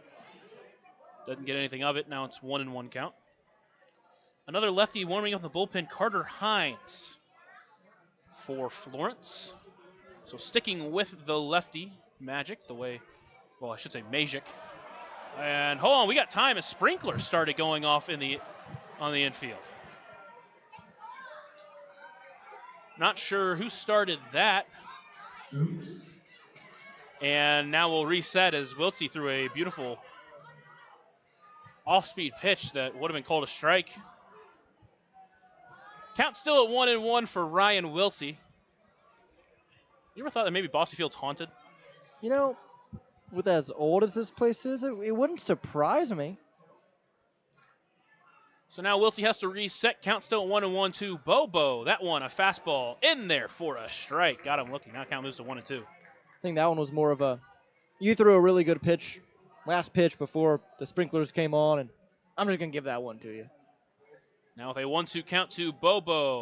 Off speed, hard hit towards Mendham. He bobbles it a little bit, brings it in, and will take it himself for out number 2.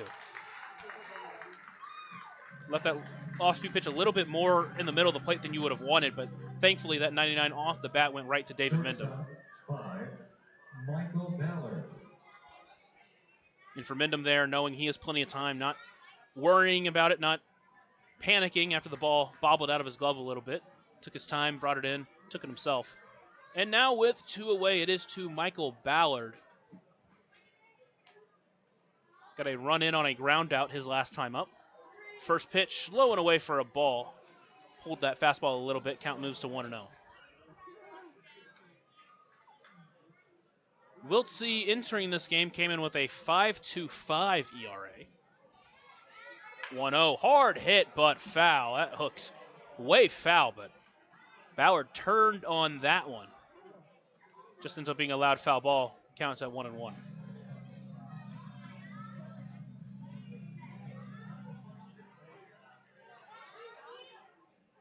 Again, his last outing went 4 2/3 against Washington, only gave up 1 run. The 1-1 pitch outside for a ball, 2-1 count now. A couple of quick outs for Wiltsey in the last inning, then gave up a 2-out walk, trying to avoid that here. 2-1, low and away again. Now it's a 3-1 count to Michael Ballard. Only his 5th game of the year for Florence. Does have a home run. The 3-1 pitch, low for ball 4, so another 2-out walk for Ryan Wiltsey, and it will extend the inning to the third baseman, Hector Nieves. Hector Nieves. Those 2-out walks, those are the ones that are going to kill you, and hopefully he can avoid it doing any extra damage here.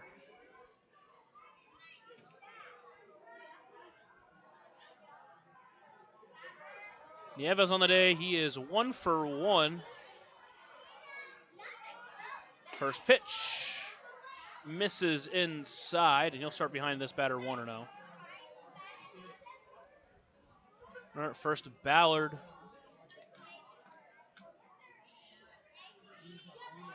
1-0, high fly ball towards left. Taylor on his way back. He's now going to come in on it as he gets a read of it and brings it in for out number 3. So another 2-out walk does nothing. We'll head to the bottom of the 6th inning. You're listening to the Dodgers Digital Network and our 96.9 WYIR.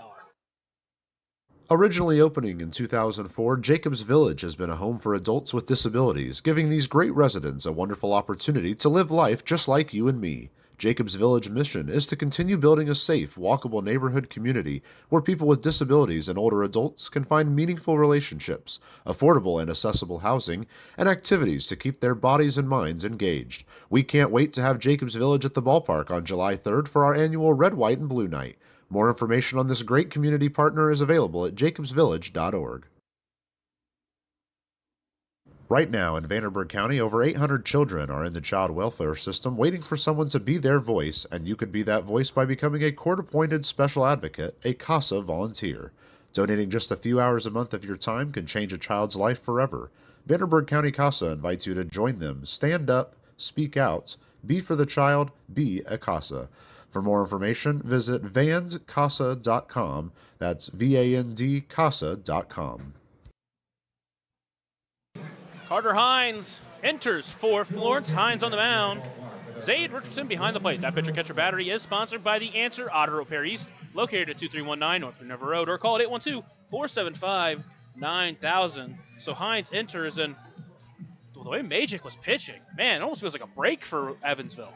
It really does, and you start to think maybe some of that was because of the high pitch count in the first inning, maybe why he was pulled a little early after 5, but boy, he was rolling into that 5th inning. Gave up some hard contact in the 5th, but got him out 1, 2, and 3. But now Evansville facing Carter Hines, and I think now you kind of have to take advantage of this, that the guy you were really struggling against is now out of the game. And Carter Hines, I mean, he's been decent this year. He's pitched 16 2/3, but he's given up 20 runs in those 16 2/3 innings. Enters with a 4.86 ERA. First one to face him, the birthday boy, LJ Jones. Freshly 26. First pitch, swinging, fouls that one off. 91-mile-per-hour fastball above the zone. LJ Jones behind 0-1. It is to mention that Mississippi, he gave up 6 runs, none of them earned, and against Washington, he gave up 3, none of them earned. Wow, that is some bad luck. Yeah. 0-1, high fly ball into left, but maybe just a little bit off the end of the bat as Bobo is going to find his way under it, and bring it in just about a foot in front of the warning track for out number 1. LJ just got under that one, down and in at 90 miles an hour. That's a pitch you really want to do damage on if you're LJ Jones, especially the way the wind's blowing tonight. But boy, he just missed it. With 1 away, it's up to the starter tonight, Paven Parks, now DHing.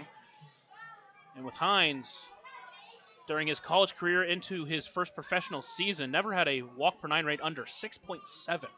A career walk per 9 rate of 9 while in college. First pitch to Paven. High pop-up. That one's going to get up and overhead for an overhead foul ball. Brought to you by Heads Construction. Choose the best. Never regret it.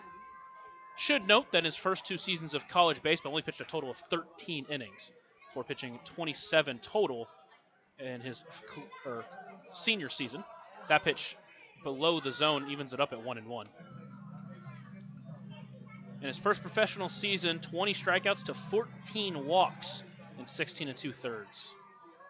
Has appeared in 13 games, this being his 14th. 1-1 pitch to Paven. Soft liner into right field. It's going to get just past Shaney Felt. And a 1-out base knock for Evansville. Now they can try to hopefully get something working here.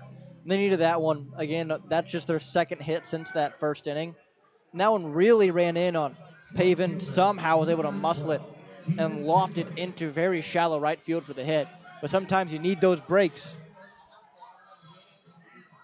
Now it's Keenan Taylor, 2 for 2. He has not been worrying about about the ineffectiveness of Evansville's bats during some of these games. First pitch swinging, fouls that one off, and he'll be behind 0-1.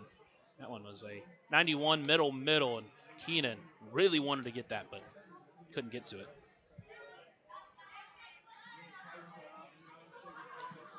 So Keenan behind 0-1. Mentioned a couple of hits on the day, also an RBI back in the first inning. Quick check at Paven, nothing doing. Paven with a stolen base earlier in this game. He would come around to score on the Keenan Taylor single back in the first inning. Every run for Evansville has come in the first inning. They lead 5-4, bottom of the sixth. 0-1 pitch. High pop up towards right. Shaney Felt's going to camp under it and bring it in for out number 2. It's another one where Hines runs in on a batter, gets him to jam. And with 2 away, it's up to the catcher, Logan Brown. The catcher, number 28, Logan Brown. Brown 0 for 2 today. Had a great battle back in his last at bat. Trying to keep the 6th inning alive. Hines set the first pitch, swinging. He fouls that one back, and he's behind 0-1. You see Logan Brown loves to attack that first pitch, does it there, but can't hit it straight. Now with an 0-1 count.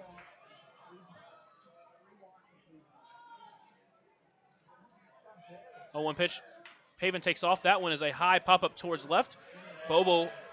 Nieves over towards it, so is Bobo. That one gets out of the play, 0-2 count.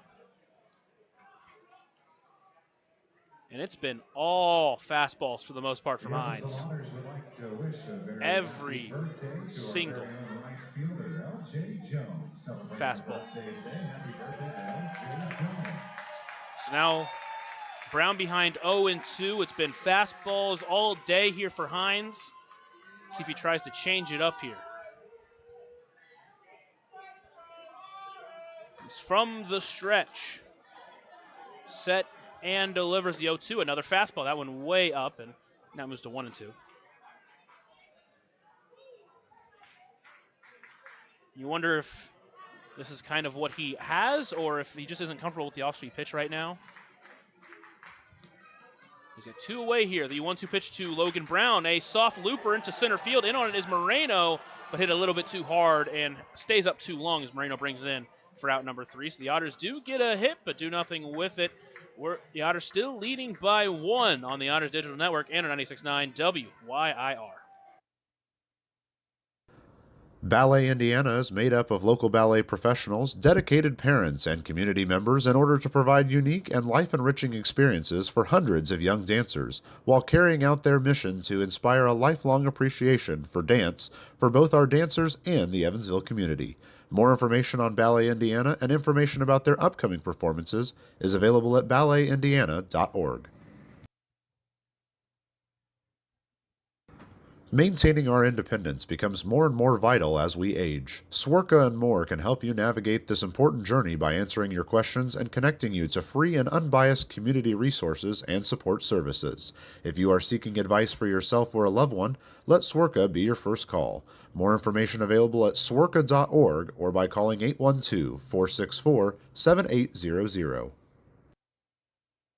Originally opening in 2004, Jacobs Village has been a home for adults with disabilities, giving these great residents a wonderful opportunity to live life just like you and me. Jacobs Village mission is to continue building a safe, walkable neighborhood community where people with disabilities and older adults can find meaningful relationships, affordable and accessible housing, and activities to keep their bodies and minds engaged. We can't wait to have Jacobs Village at the ballpark on July 3rd for our annual Red, White, and Blue Night.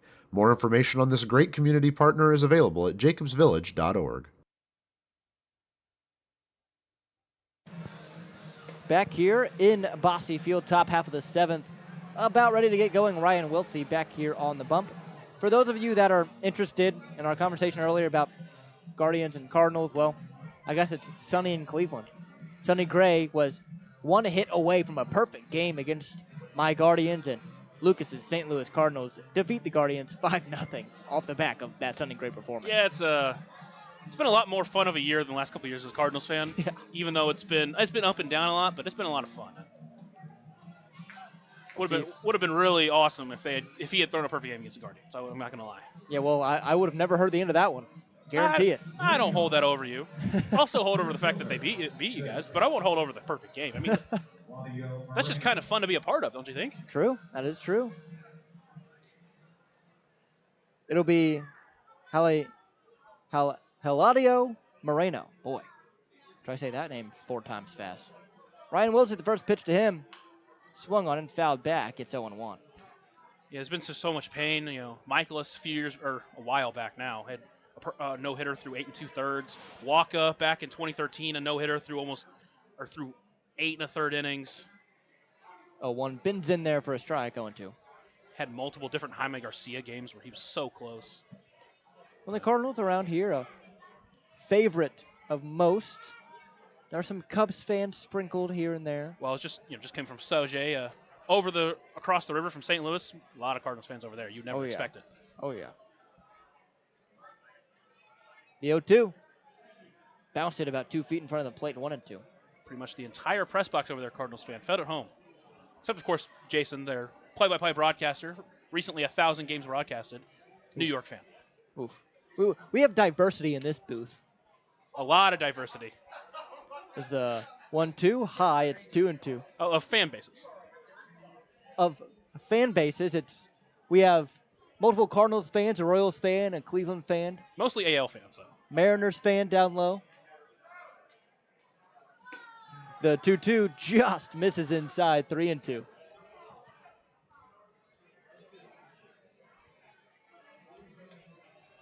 We'll see. The payoff pitch. Swung on, fouled right back. It stays 3-2.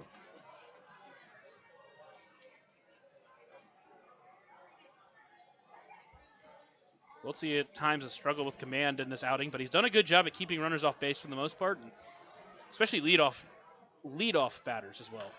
3-2. Once again, fouled off. Moreno having a good at-bat here. Yeah, Moreno here making him work. There's action going for Evansville in their pen. Looks like as the next pitch, grounded up the middle, diving, but just past the glove of Graham Brown. That's going to be a leadoff single for Moreno.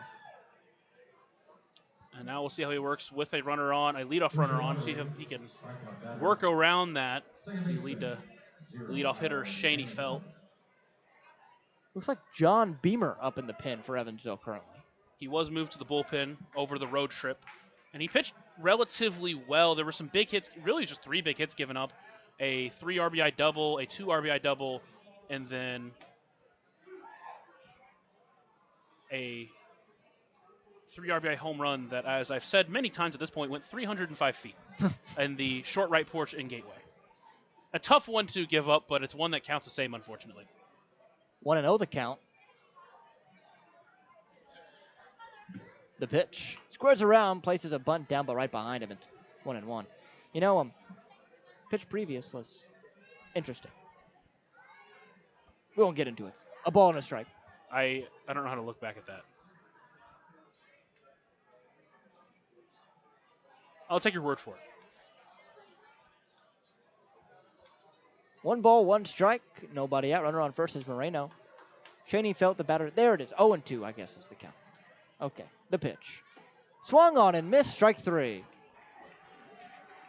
Ryan Wiltsey with his second German-American Bank strikeout. And there's a 1 away. So that solves my confusion. So here comes Max Peterson to the bump, and this might be it for Wiltsey. I mean, obviously, we'll see, but for me, I'd rather see Beamer come in with a clean inning, but Max Peterson going with a different direction. But again, we've seen Beamer pitch really well at times, and hopefully they get a really good outing here from Beamer after. We'll see today, really good job tonight. So Wiltsey done after 2 1/3. It'll be Beamer when we come back. 5-4 Evansville on 96.9 WYR on the Otters Digital Network. Right now in Vanderburgh County, over 800 children are in the child welfare system waiting for someone to be their voice, and you could be that voice by becoming a court-appointed special advocate, a CASA volunteer. Donating just a few hours a month of your time can change a child's life forever. Vanderburgh County CASA invites you to join them. Stand up, speak out, be for the child, be a CASA. For more information, visit vandcasa.com. That's VAND CASA.com. Ballet Indiana is made up of local ballet professionals, dedicated parents, and community members in order to provide unique and life-enriching experiences for hundreds of young dancers, while carrying out their mission to inspire a lifelong appreciation for dance for both our dancers and the Evansville community. More information on Ballet Indiana and information about their upcoming performances is available at balletindiana.org. Maintaining our independence becomes more and more vital as we age. Swerka and More can help you navigate this important journey by answering your questions and connecting you to free and unbiased community resources and support services. If you are seeking advice for yourself or a loved one, let Swerka be your first call. More information available at swerka.org or by calling 812-464-7800.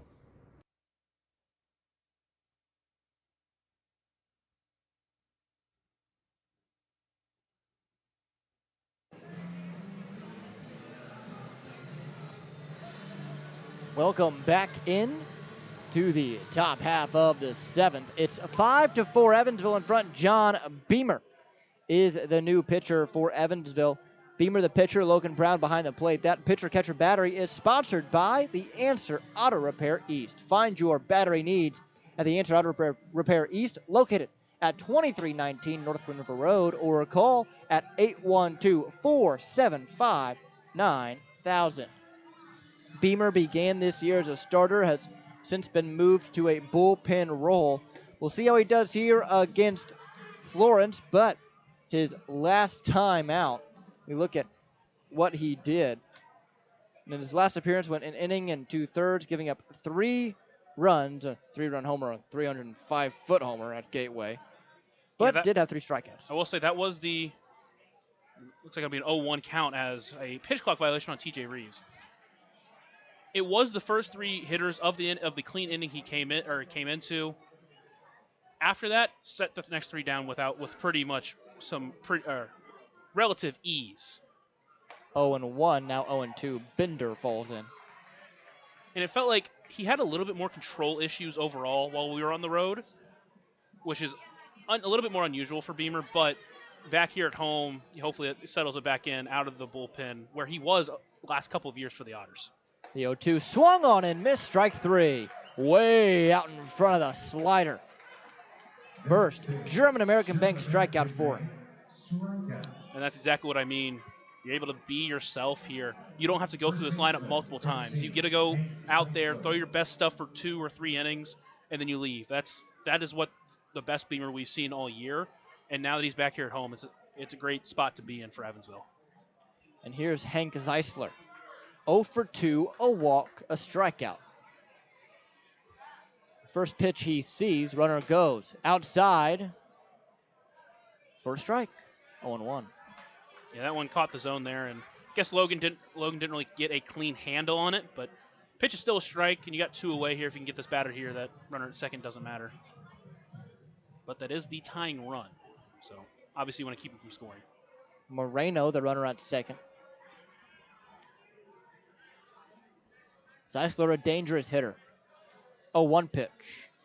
Swung on, blasted, high and deep right field. Back on it, Jones near the track, near the walls, off the top of the wall. He races towards it, gets it on the ricochet. Zeisler into second with a game-tying RBI double.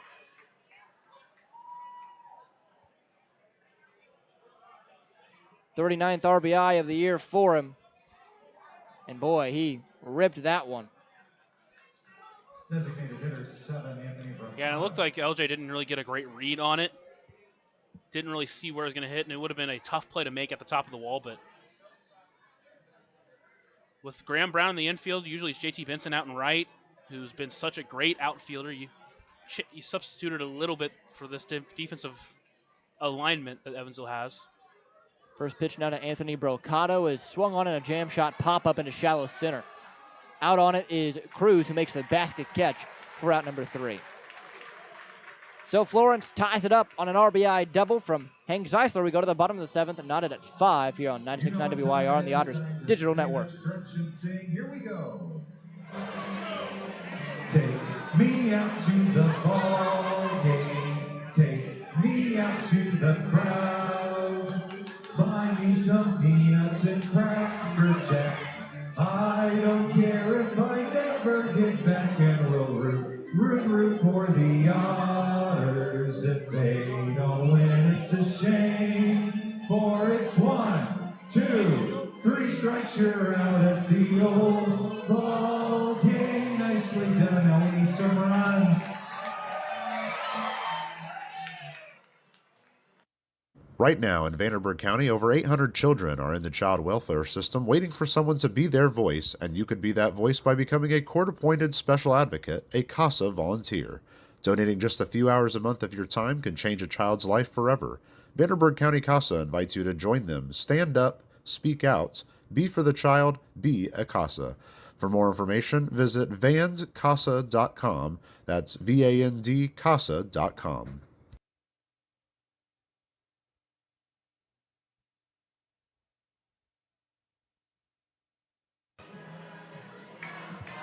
Bottom 7 due up. Carter Hines still on the bump. It'll be J.J. Cruz, Dennis Pierce, Graham Brown to hit. 5-5 the score after Florence able to score in the top half of this 7th inning after a Hank Zeisler RBI double. We'll see how Carter Hines is here in his 2nd inning of work. Gave up a hit, but was able to get through it scoreless. He faces 9-1-2 here in this Otters order. Look, at this point, you just got to reset yourself. It's a tie ball game. Still anybody's game here, and you're at home. This is where you're best at, and go out there and get this guy, get to him, and remember that you have so many great bats in this lineup. Here's the first pitch to him. Squares around, but pulls back and takes a strike, 0-1. Lefty v. lefty, the matchup. Cruz 0 for 2, a strikeout, a pop out. Was so good on the road this past week as the 0-1 pitch. Swung on and missed on the high cheddar, 0-2. Just hope he can find that same magic here at home. 0-2 pitch. Swung on, popped up, and foul. Overhead foul ball brought to you by Heads Construction. Choose the best and never regret it.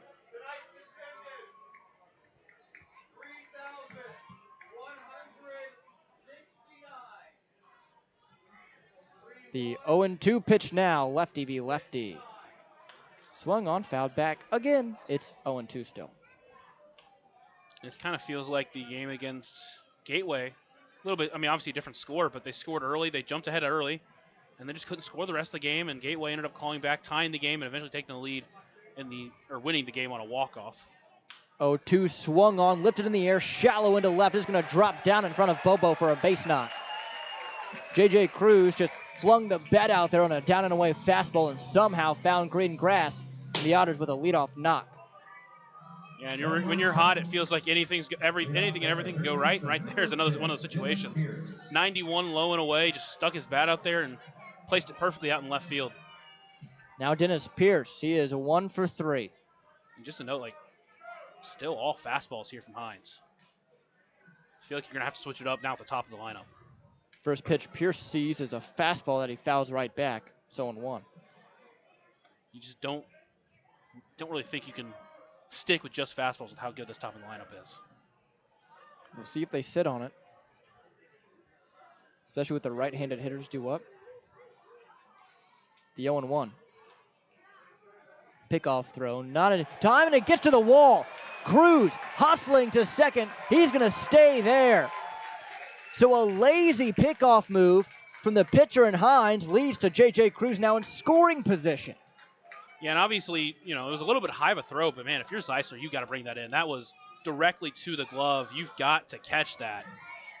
That is going to be a costly error from Florence, especially if this runner can score from second base. So they are going to call that an error on Zeisler and not on the throw. Now 0-1 to Pierce. That one taken just downstairs. It's 1-1. Really good take there from Dennis Pearson. Once again, another fastball. Now a fastball low below the zone. The 1-1. Swung on, lifted in the air, right center field. Over to it is Reeves. He will make the catch for the out. Hustling into third will be JJ, and he slides in there head first. So a fly out, but a productive out for Dennis Pierce as JJ Cruz advances just 90 feet away with Graham Brown coming to the plate. Yeah, this is now a difficult spot to be in. That error over there is hugely costly and a huge opportunity for Evansville to try to take this lead right back after just giving up back there in the top of the 7th inning. Graham Brown, an RBI double all the way back in the first. 1 for 3 otherwise. Pitch. High, it's 1-0. Infield drawn in. It feels like at some point you would expect him to drop in something off speed here. At some point. 1-0. Down and in, 2-0. And even if it's just a changeup, a non-competitive changeup in the dirt, just something to keep him honest. Yeah. But now a 2-0 count. Doubt Graham's going to get anything to hit here. You got Mendham on deck, potentially a double play setup if you walk him. 2-0. Swung on, jam shot, shallow right field. Hustling back on it is Shaney Field, and he makes the catch over the shoulder, and that's going to keep JJ Cruz at third. Boy, what a play by Shaney Felt.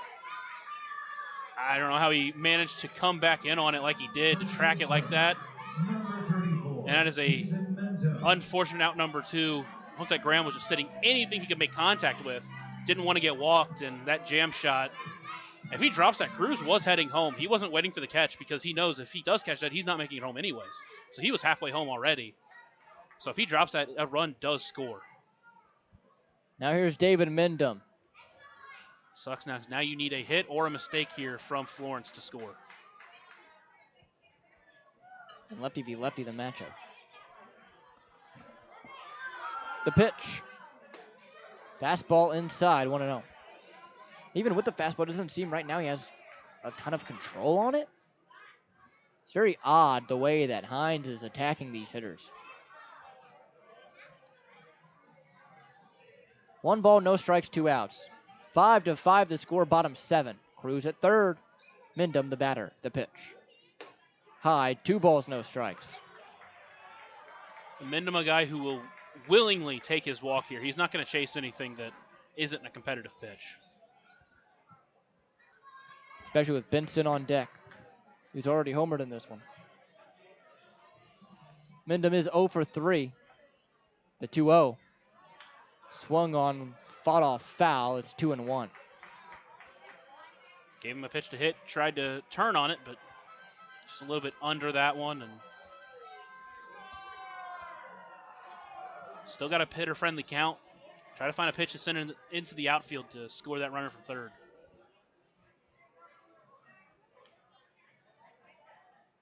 The 2-1.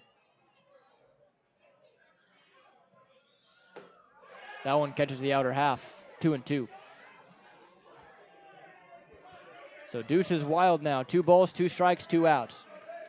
Bottom 7, 5-5 the score. Evansville with the go-ahead run on third base and JJ Cruz. The 2-2 pitch. Called strike 3, outer half. So that'll end the inning. A huge strikeout for Carter Hines. We now go to the 8th, knotted at 5 here on 96.9 WIIR on the Otters Digital Network. Ballet Indiana is made up of local ballet professionals, dedicated parents, and community members in order to provide unique and life-enriching experiences for hundreds of young dancers, while carrying out their mission to inspire a lifelong appreciation for dance for both our dancers and the Evansville community. More information on Ballet Indiana and information about their upcoming performances is available at balletindiana.org.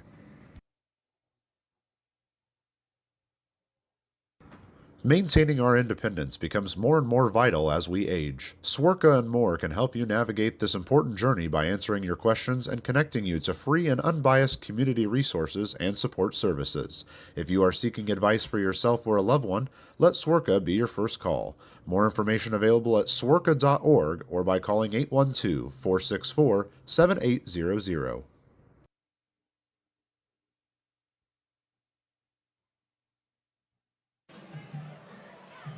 Top 8, John Beamer still out there on the bump. 5-5 the score. It has been a weird ball game. Evansville really jumped out in front in that first inning, but only with 2 hits since then. And we will now see how Beamer does. Here in this 8th inning, you would really like to keep it tied at 5 apiece. Yeah, this is starting to feel a lot like those games that they couldn't come up with wins in late, where the offense just couldn't get enough done late, and pitching, they didn't give up a ton of runs, but they run here and a run there, just enough for them to end up losing the games. Hopefully they can turn the tide on this one and shut the door here in the top of the 8th inning and potentially go out there and score in the bottom of the 8th. It'll be Zaid Richardson to lead it off. He's 1 for 3. Bullpens, at least for Evansville, is quiet. There is action for Florence. Beamer stands in far first base side of the rubber. Begins the wind in the first pitch to Richardson. Swung on and missed a little over top of the fastball. It's 0-1.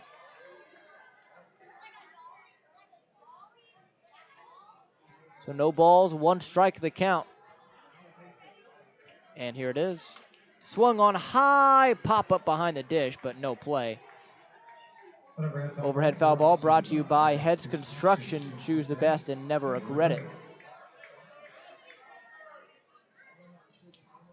The 0-2 pitch, as time is called beforehand. You're about to finally get a view, and then someone walked in the way of the number. Outside 1 and 2. Yeah, I'm trying to see who's in the bullpen for Florence.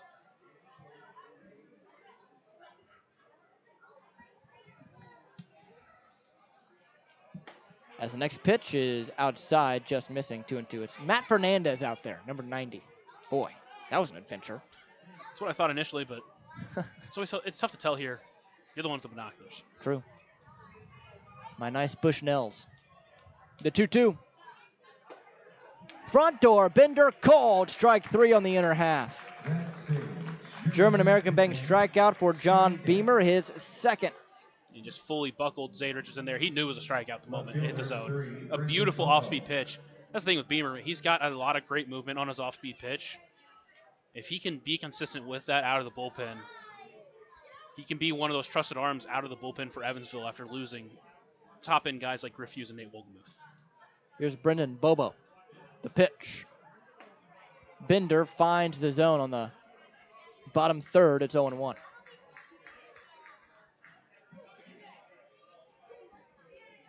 No balls, a strike and an out. Here it is. Swung on and missed way out in front of the slider. It's 0-2. That's also what I like to see from him. Using the off-speed to set up his fastball is something that he didn't do a lot of when he was starting, but out of the bullpen, he's done that a little bit more, and it's been very nice to see. Quickly ahead of Bobo, 0-2. Here it is. Swung on and missed on the backdoor breaker. Back-to-back Ks. 3rd German-American Bank strikeout for John Beamer. It's really good to see him get back in a groove because we've been saying it. When he's in a groove, he's so tough to hit. He is so tough to hit. Again, the Otters need arms like that in the bullpen.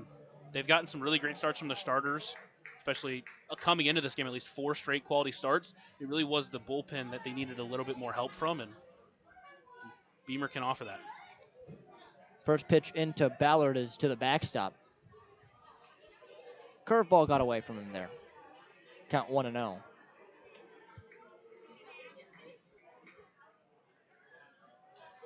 So a ball, no strikes, and 2 outs here in the top of the 8th. 5-5 the score and the pitch. Swung on, lifted softly in the air down the right field line. Over to it is Mindum, who makes the over-the-shoulder grab. So that'll end the inning. 1-2-3 go the Yalls. Still tied at 5 apiece. Going to the bottom of the 8th on 96.9 WYR and the Otters Digital Network. Originally opening in 2004, Jacobs Village has been a home for adults with disabilities, giving these great residents a wonderful opportunity to live life just like you and me. Jacobs Village mission is to continue building a safe, walkable neighborhood community where people with disabilities and older adults can find meaningful relationships, affordable and accessible housing, and activities to keep their bodies and minds engaged. We can't wait to have Jacobs Village at the ballpark on July 3rd for our annual Red, White, and Blue Night. More information on this great community partner is available at jacobsvillage.org. Right now in Vanderburgh County, over 800 children are in the child welfare system waiting for someone to be their voice, and you could be that voice by becoming a court-appointed special advocate, a CASA volunteer. Donating just a few hours a month of your time can change a child's life forever. Vanderburgh County CASA invites you to join them. Stand up, speak out, be for the child, be a CASA. For more information, visit vandcasa.com. That's VANDCasa.com. Bottom of the 8th, getting to crunch time here in Bosse Field and tied at 5 apiece here in this bottom of the 8th inning. Matt Fernandez is on the bump. Matt Fernandez and Zaid Richardson, the pitcher-catcher battery. That pitcher-catcher battery brought to you by the Answer Auto Repair East. Find your battery needs at the Answer Auto Repair East, located at 2319 North Greenville Road, or call at 812-475-9000. Matt Fernandez on to pitch. We'll see how he does against this Otters squad. Yeah, last year, after he finished his collegiate career with the Pittsburgh Panthers at the ACC, came to Florence, pitched to a 2.19 ERA in 10 appearances. But this year, it's been a lot more rough sailing. Tried to use him as a starter. He started 7 of his 9 appearances, and he's pitched to a 7.75 ERA. Now, obviously, back here in the bullpen, see what he can do against this Otters squad. Each of his last 3 appearances has given up at least 1 run. Back in his final start against Joliet, gave up 5 runs an inning and 2/3. So if he can just give up 1 run, sets up the Otters with the lead going into the 9th. First pitch to Benson is high. It's 1-0. Double-barreled action in the Evansville bullpen. Alex Valdez, one of them that is up. As the 1-0 pitch to Benson. Ben's in there for a strike. It's 1-1.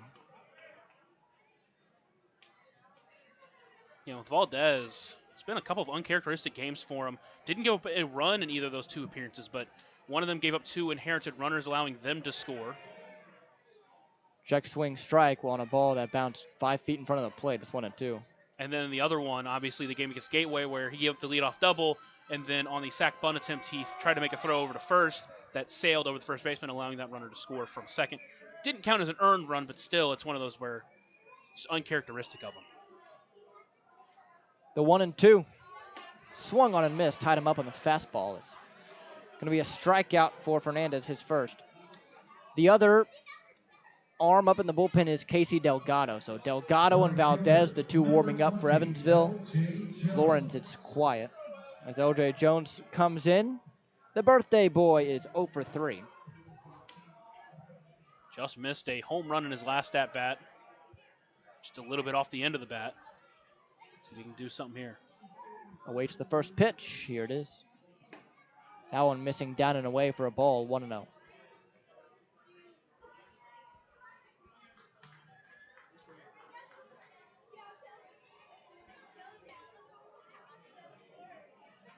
One-0 pitch. Thought about it, but took a strike. 1-1. Jones does have 3 homers on the year.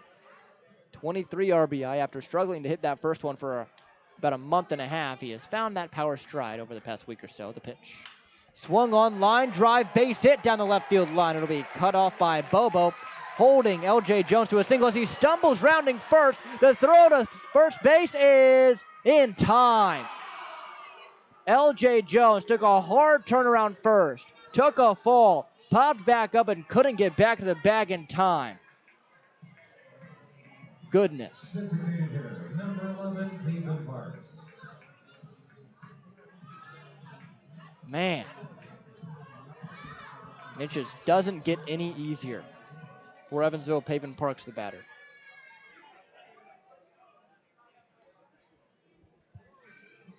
Parks is 2 for 3. First pitch. Down and in for a ball, 1-0.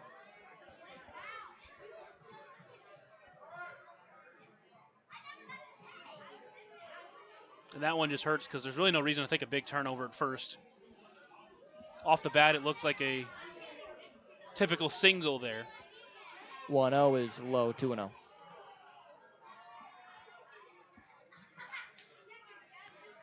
Just a costly base running mistake there from Jones.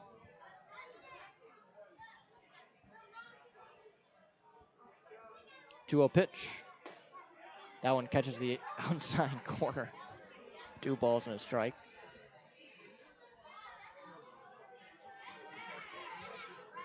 Parks has been swinging it well. And the pitch. Swung on high, pop up and drifts foul. It's 2-2.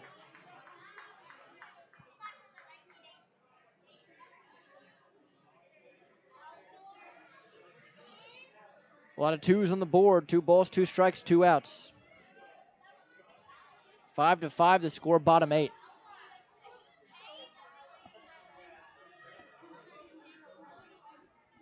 Parks the lefty sets. Fernandez with the pitch. Swung on high, pop up and playable. In on it, third baseman is Nieves.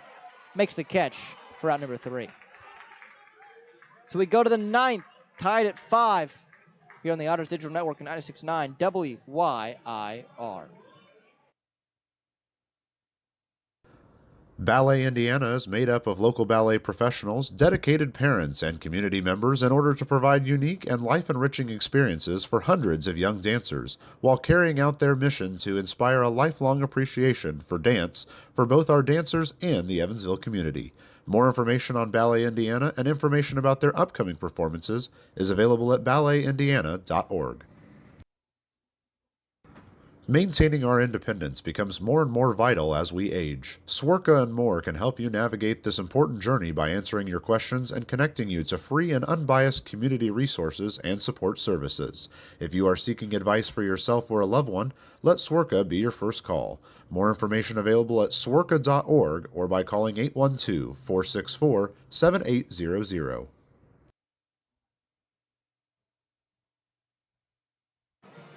Casey Delgado, the new arm for Evansville. Delgado, the pitcher. Brown behind the plate. That pitcher-catcher battery brought to you by the Answer Auto Repair East. Find your battery needs at the Answer Auto Repair East, located at 2319 North Greenville Road, or call at 812-475-9000. Delgado enters for Beamer, and overall, the bullpen and the pitching staff has done well tonight. We'll see if Delgado can hold this game at 5 apiece and give Evansville a chance in the bottom half of this 9th inning. Yeah, this is the first appearance for Delgado since back against Washington on June 18th, but he pitched a clean inning there. Got 3 outs, recorded the win there, so hopefully he can come in and do something similar, get 3 quick outs, and get the Otters back to the plate, a chance to win the game in the bottom of the 9th. He'll be facing 8-9-1. That's Nieves, Moreno, and Schoenfeld. All 3 are left-handed hitters. And this is really a spot where you wish you had that left-handed arm you could go to in the bullpen, but Evansville just doesn't have that right now after Griff Hughes was picked up. Delgado sets in the first pitch out of the stretch. Is swung on and grounded over to first. Backhanded snag by Mindum, but throws to Delgado covering and got the out. Oh my goodness. Stumbling backwards was Mindum on the backhanded play, and while he was halfway falling down, somehow made the toss to Delgado over at the first base bag. There's been some decent defensive mishaps here and there for Evansville, but man, they have made some fantastic plays out in the field. Mindum had to kind of double take there as that ball went a little bit back more than he thought. And you mentioned stumbling back. Delgado, great piece of mind there to be running towards first to make the play. And a big first out for Evansville. Moreno, the first pitch he sees, bends in there for a strike. It's 0-1.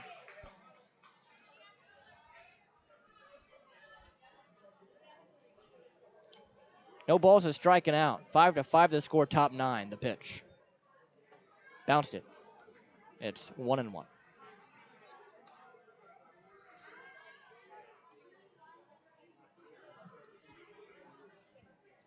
Delgado, a guy that works exclusively out of the stretch. Sets hands just above the belt. 1-1 pitch. outside, make it 2-1.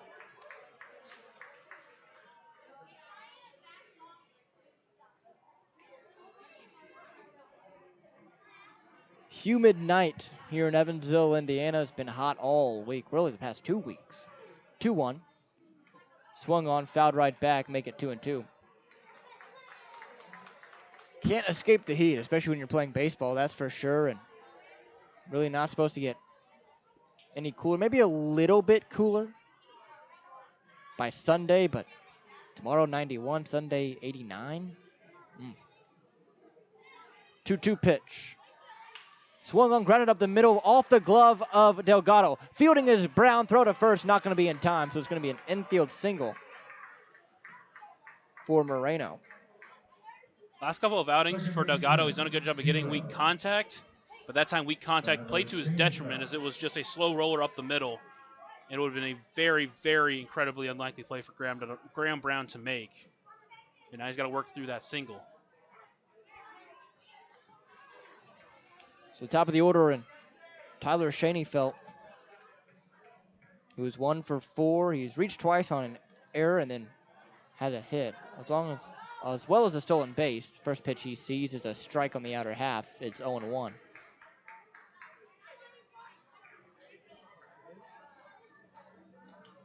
Small lead over at first for Moreno.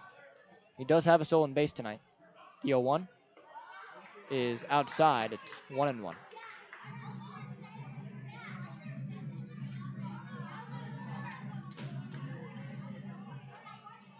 5-5 the score, top 9. And the pitch. Swung on off the end of the bat, pop up.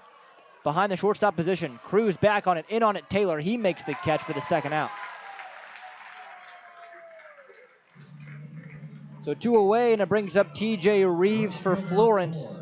TJ Reeves.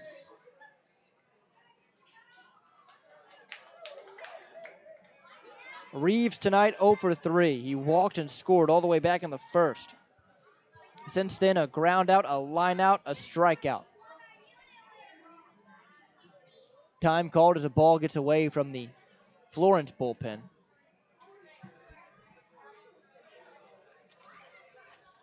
As up and warming for Florence is Will Karsten. Another tall guy at 6'7". First pitch here to Reeves. Swung on, lifted in the air, right field, slicing towards the line. Over to it is Jones, makes the running catch.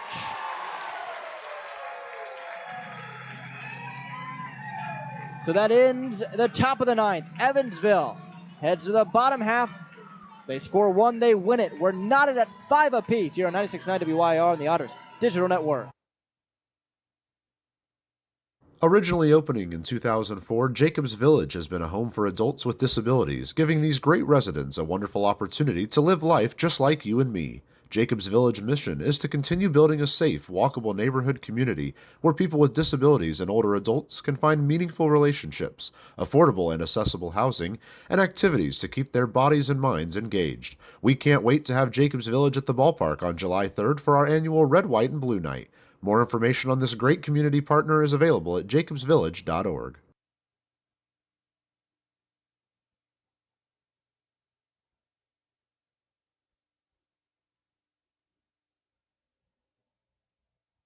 Right now in Vanderburgh County, over 800 children are in the child welfare system waiting for someone to be their voice, and you could be that voice by becoming a court-appointed special advocate, a CASA volunteer. Donating just a few hours a month of your time can change a child's life forever. Vanderburgh County CASA invites you to join them. Stand up, speak out, be for the child, be a CASA. For more information, visit vandcasa.com. That's VAND-CASA.com.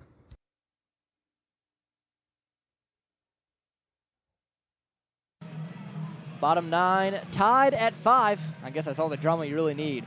Matt Fernandez still out on the bump here for his second inning of work. You will face Taylor, Logan Brown, and then J.J. Cruz. But I think Keenan Taylor is just the right guy you want up right now to start this inning. At least get on base and make Fernandez work. And we've seen Taylor come up in big moments. He's been clutch all year. Even back in Gateway, that 8th inning 2-run home run to tie it at that point, extremely clutch. Obviously, he does have a walk-off home run back earlier this season, so the guy you want up the plate to start this 9th inning. Taylor has 2 hits on the night. 2 for 3 total, has an RBI. Fernandez sets, and the pitch. Swung on and blasted down the left field line, but hooking foul. Boy. Up and in fastball that he turned on. 103 off the bat. 0-1. Keenan loves sitting first pitch. Similar to Logan Brown, man. If you leave a first pitch up in the zone somewhere, he'll take a hack and take a good hack right there. It's the same thing he did in Gateway with that first pitch, off-speed pitch that hung. The 0-1 now to Taylor. 1-1. It's been really good when he's been aggressive. Next one from Fernandez. Swung on and fouled up and overhead. That overhead foul ball brought to you by Heads Construction. Choose the best and never regret it. Off-speed pitch there that was left middle. One that you want back if you're Keenan Taylor. Fernandez out of the stretch, the 1-2. Swung on, hit in the air, twisting down the right field line, getting foul and now out of play. So it stays at 1-2.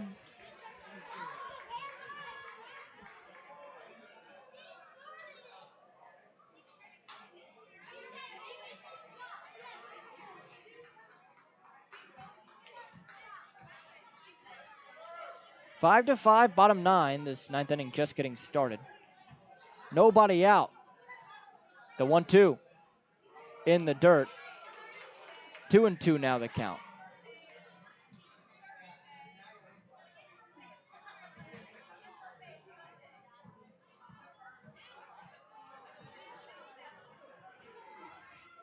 And the pitch. Swung on, hit in the air, right field. Over to it is Reeves, but again, twists out of play. Really good at bat here from Keenan to begin this 9th inning, making Fernandez throw a lot of pitches. Again, Logan Brown on deck. To follow him would be J.J. Cruz.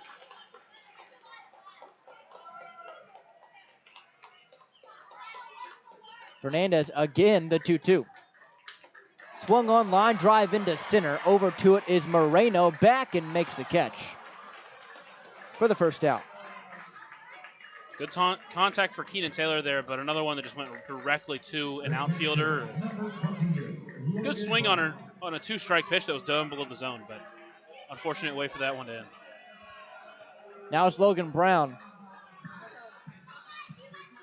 Had a real clutch home run earlier this year. He has reached on a fielder's choice tonight, but no hit yet for him. First pitch he sees is a strike on the outer half. It's 0-1.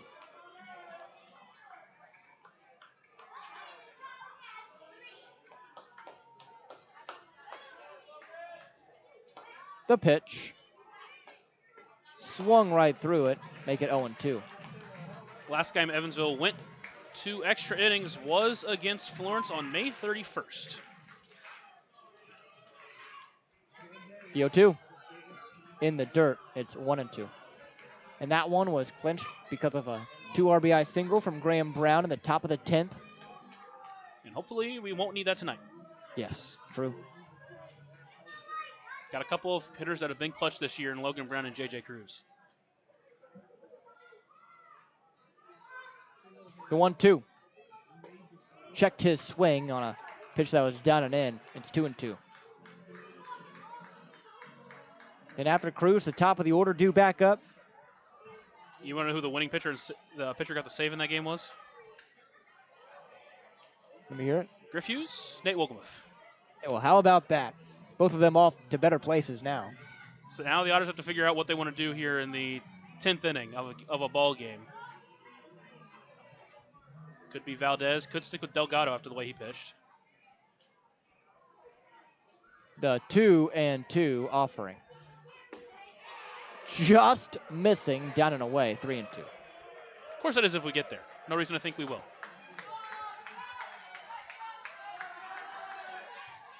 Payoff pitch incoming to Logan Brown with 1 away, bottom 9. Here it is. Up and away, ball 4. So Logan Brown drawing a so important one-out walk, bringing up J.J. Cruz with the runner on.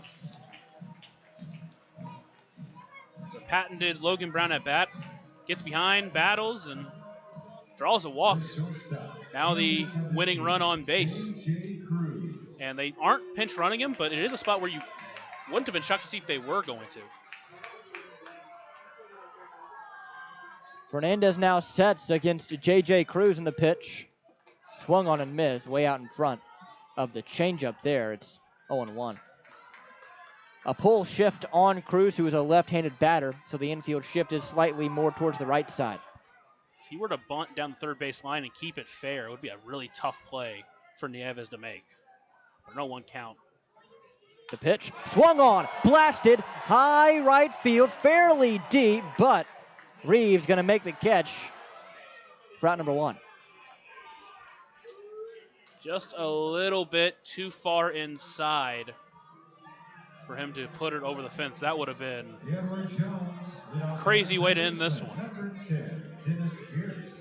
Now here's Dennis Pierce. Pierce has a hit tonight. He's 1 for 4.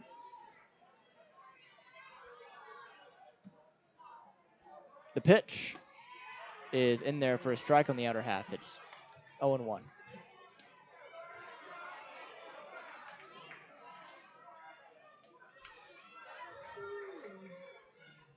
A 1 offering. Swung on, high pop-up, playable down the right side. Under it is Zeisler. Now coming over to it is Cheney Felt, and he makes the catch for the 3rd out. So the Otters get a base runner but cannot score. We go to extras. Free baseball here on this Friday night. 5-5 the score here on 96.9 WYR and the Otters Digital Network. Ballet Indiana is made up of local ballet professionals, dedicated parents, and community members in order to provide unique and life-enriching experiences for hundreds of young dancers, while carrying out their mission to inspire a lifelong appreciation for dance for both our dancers and the Evansville community. More information on Ballet Indiana and information about their upcoming performances is available at balletindiana.org.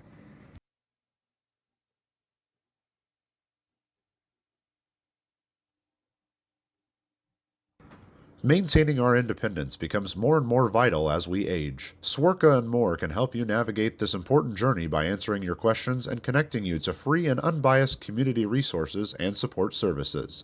If you are seeking advice for yourself or a loved one, let Swerka be your first call. More information available at swerka.org or by calling 812-464-7800.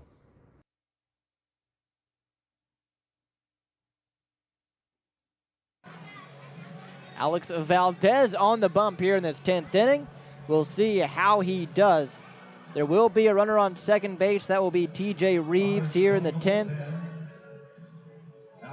The commissioner's runner, as if we do get through this 10th inning and it's still tied, then there will be a sudden death where the home team will pick if they want to pitch or if they want to hit, and the winner of that inning, whether it be the defense not allowing a run to score or the offense scoring, will win the game. But we are just in the 10th inning now as a bug has flown into the booth, and I am not happy. Okay, let's stick to baseball. Alex Valdez on the bump here. He will face Hank Zeisler. Important note, if we do get to that point, there will be a runner at first, whoever picks offense. Evans will get the choice whether they want to pick offense or defense, them being the home team. So now Valdez is talking with his catcher. Enters after yesterday, only faced 2 batters in a tied game where he gave up that double, ground rule double, the 3rd one of the game by Tanner Garrison, former teammate of Graham Brown. And then on a sac bunt attempt overthrew first base, which allowed that winning run to score. Trying to bounce back after the last couple of outings. He hasn't been as good as he has been previously. First pitch to Zeisler is a strike on the outside corner, 0-1. Crowd starting to get into it here in extras. Love to see it. No balls, a strike, nobody out. 5-5, top 10. A lot of kids. If it wasn't summer, I'd say they're past their bedtimes, but let them stay up. Fun baseball. The 0-1, up and away, 1-1. No school tomorrow morning. You can do whatever they want. Give them some sugar. Tomorrow's Saturday even. True. Double that. Double down on that. Saturday and summer. Anything better? Can't quite say there is. Maybe extra inning baseball on a Friday. The 1-1. Swung on and missed, 1-2. I'm more of a fan of extra inning baseball when you're the team that comes back. True. So you're playing from behind. It's like, oh, yeah, you're playing from in front the entire game, and also the side is like, ugh. It's more nerve-wracking. Feels like you have more to lose. A little stressful. But being at home is always nice when you're playing, because now you know in the next inning what you need. If they are able to hold on, you have a runner at second, you just need one run. If they score this one, you need to make sure that run scores. It's a fun little game.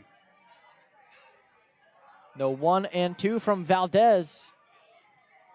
Swung on, fouled right back into the netting. Count stays at 1-2. That one up at 94 miles an hour for Valdez.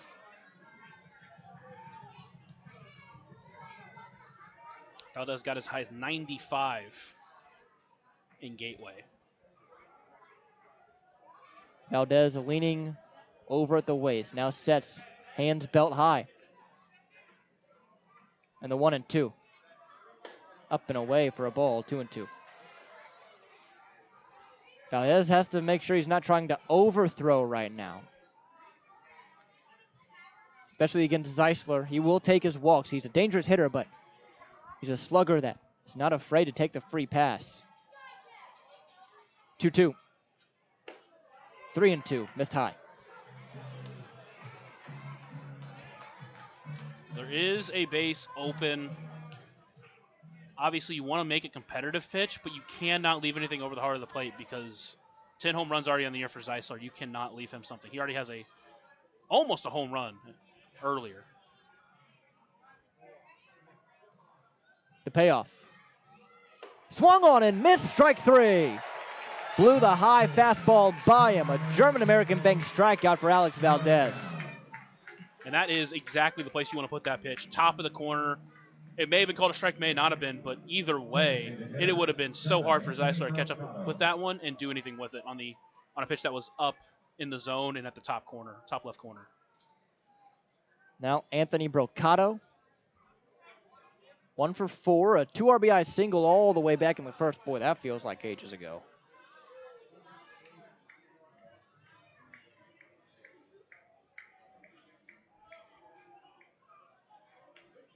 Valdez sets and looks back towards second. And the pitch. Swung on, high fly ball, fairly deep left field. Back on it, Taylor makes the catch for the second out. That'll make you hold your breath for a second. That one was 93 mile per hour, middle, 95 off the bat, but again, one that just maybe it's a little bit off the edge of the bat where he didn't get full power on it. Now here's Zayd Richardson. He also has a hit tonight, eventually came around to score in the 4th inning. One of the pair of 2-run innings that Florence has had tonight. First pitch he sees is swung on in a cue shot foul down the first base line, 0-1. Pulled the string on the first pitch there. Richardson gearing up for 93, 94. Instead he gets 87. Low and away.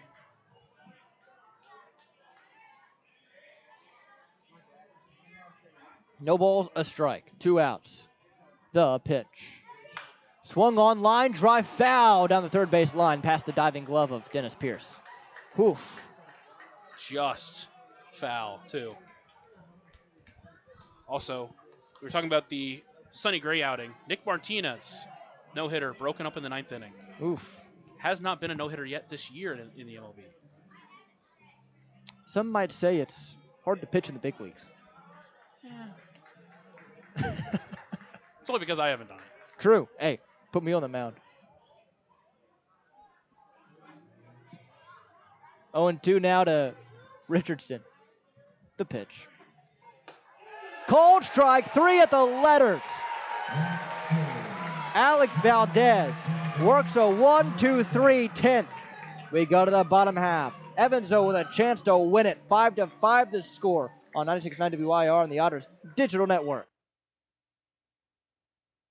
Originally opening in 2004, Jacobs Village has been a home for adults with disabilities, giving these great residents a wonderful opportunity to live life just like you and me. Jacobs Village mission is to continue building a safe, walkable neighborhood community where people with disabilities and older adults can find meaningful relationships, affordable and accessible housing, and activities to keep their bodies and minds engaged. We can't wait to have Jacobs Village at the ballpark on July 3rd for our annual Red, White, and Blue Night. More information on this great community partner is available at jacobsvillage.org.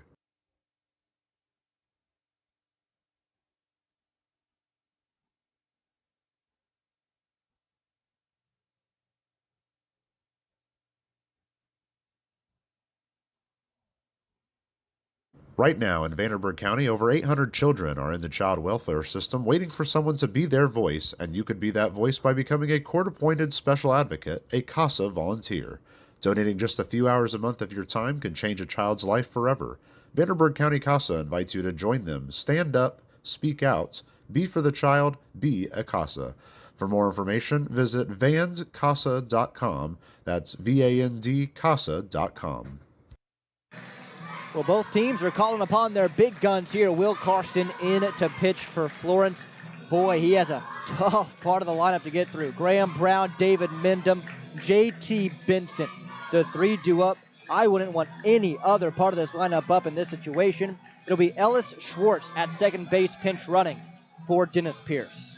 Yeah, and you kind of think, obviously you want your fastest runner out there because it's a game-winning run, but also probably going to bring him in defensively to play in the outfield and maybe maneuver that. If we do get the sudden death, the way this game's kind of been going, you feel like Evansville's going to pick defense. You want your best defensive team out there, and that's Ellis Schwartz somewhere out there. It's probably Parks in there somewhere too, but we'll get to that when the time comes. You just want your fastest runner out there, and obviously they believe that's Ellis.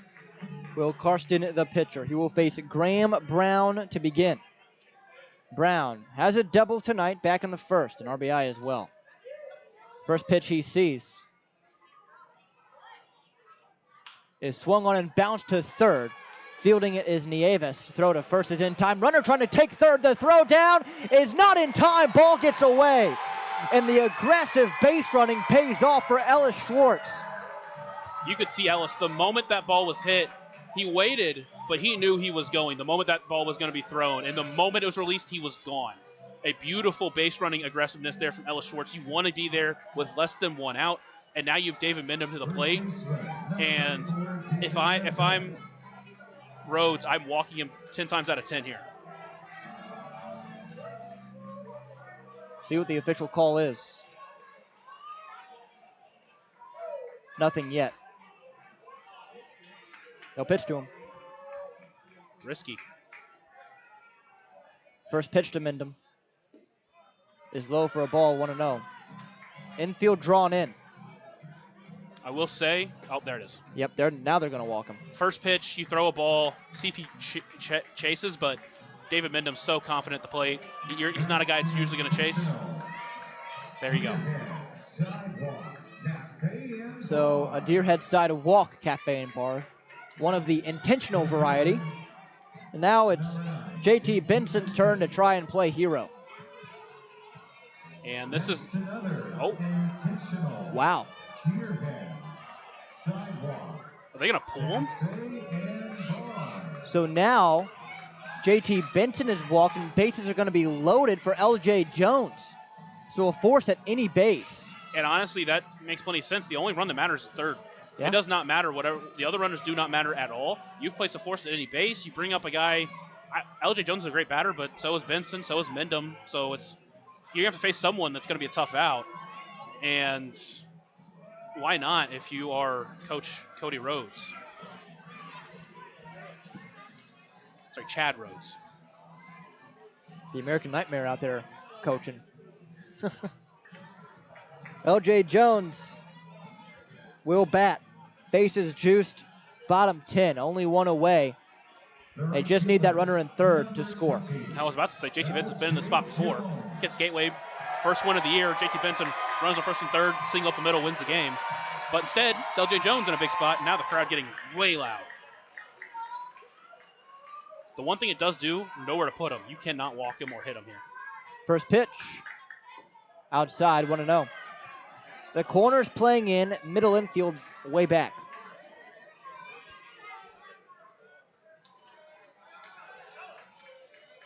Outfield straight up. A ball, no strikes, and out. 5-5 the score. It is kind of a ballsy play because at an 8.1 walk per 9 rate for Karsten. It's been his one weakness this year. The pitch swung on line, drive center field.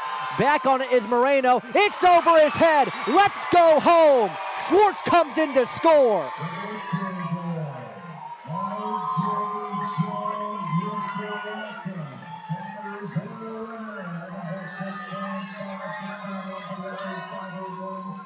LJ Jones, what a way to celebrate your 26th birthday. Walk-off, single into center field, 6-5. Evansville with the win in extras. I won't say groove to fastball, but middle. He was ready for it. 103 off the bat. Even if that's caught, that's scoring the runner from third. Beautiful play there from LJ Jones. When we come back, we'll talk more about it on the Papa John's post-game show. 6-5, Evansville wins it here on 96.9 WIR on the Otters Digital Network. Ballet Indiana is made up of local ballet professionals, dedicated parents, and community members in order to provide unique and life-enriching experiences for hundreds of young dancers, while carrying out their mission to inspire a lifelong appreciation for dance for both our dancers and the Evansville community. More information on Ballet Indiana and information about their upcoming performances is available at balletindiana.org. Maintaining our independence becomes more and more vital as we age. Swerka and More can help you navigate this important journey by answering your questions and connecting you to free and unbiased community resources and support services. If you are seeking advice for yourself or a loved one, let Swerka be your first call. More information available at swerka.org or by calling 812-464-7800.